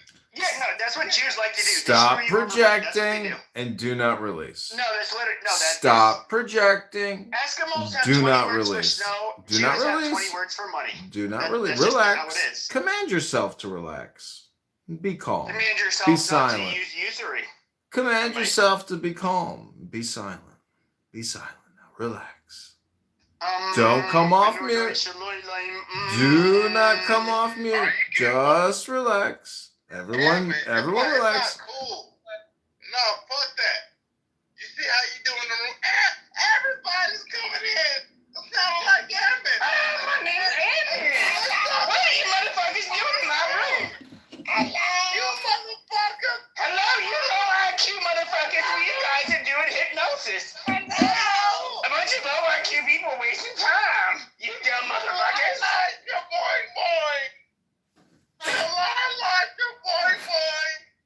So let me ask you scholars a question. I have a serious question for you scholars here. Do you think you're roasting me, or do you think you're roasting yourself? Hello? So is this my roast, or is this a self-roast for yourselves? Which one is it? It's the roast of you, young man. It's you. Where's you? I like your boy. You're no longer a good Jewish boy. You've engaged in shenanigans.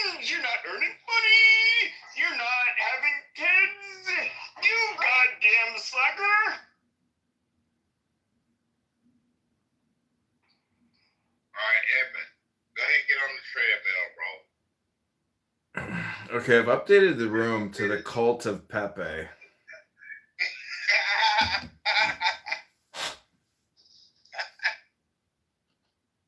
Where's Mom? Pepe is a stupid goy.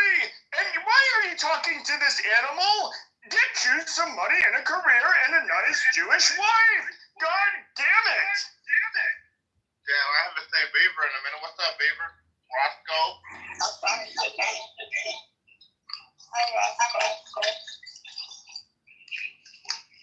Delilah, it's your boy. Hello? Hello.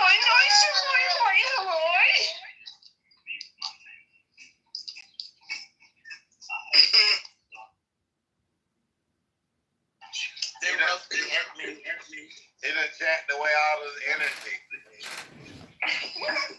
No, I'm here. I mean, but I am gonna leave you guys soon, and I hope you guys keep the room going, because if you can't keep it going without me, it just shows how boring you are. Bro, what do you mean? Well, you're supposed to be keeping your own room going, stupid. Yeah, motherfucker. Okay, I updated the title again. Hey, shit, nigga. I'm gonna be making moves every goddamn day. Being assaulted. I'm choosing my admin black boys. Motherfucker, I be making moves every goddamn day, and them bitches be all lit. Yeah, nigga. Hello? Dr. Jazzy, I'm just wondering if That was very funny. How dare that racist guy? So horrible. Dr. Jazzy, I'm just wondering if I ever launch a Bitcoin scam operation for money laundering purposes and I'm getting sentenced to jail, would you sing me those same songs? Yeah. I would sing you the same song in Han Chinese. Han Chinese. You would have to step into my gas chamber, but we call it Han Chinese song on natural particles. You go ahead and step in for 20 minutes, bad boy. Bye-bye. Edmund, what do you do for money? What do you do for money, Edmund? He does really great. No, I have a Bitcoin ATM operation, and I'm currently. So you does real estate for real, Dad? Yeah. Okay, that's good. Oh no, we have Well, I know he does real estate for sure. You have any properties in Chicago, Edmund? Yeah, I got a rental property. So why the fuck are you in your mom's basement? He's a fucking liar, Dazzy. No, that's my shtick. That I'm drinking Miller High Life, smoking weed in my underpants in my mom's basement. Good. I'm ready to go. Where we going? I don't know. Let me see. I'm about to make the room warm. Okay, God bless y'all. Keep creating that great content. Keep working hard for me so I can keep live streaming. You great work. You're doing God's work. God bless. Bless up now. God bless up. Jazz, I can't wait to hear you on that recording.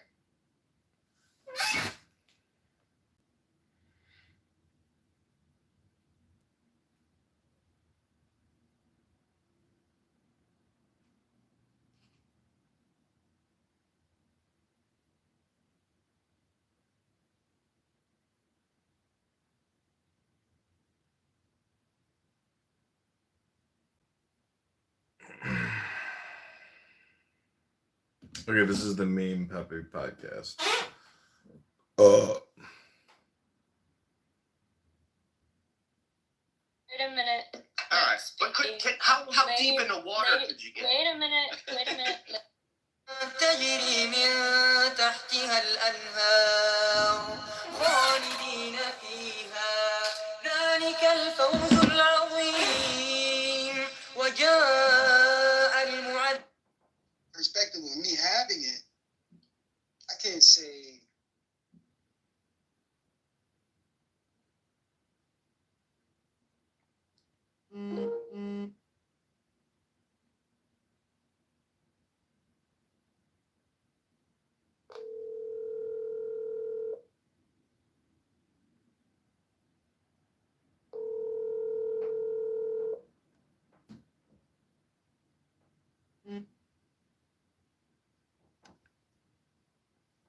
Hello?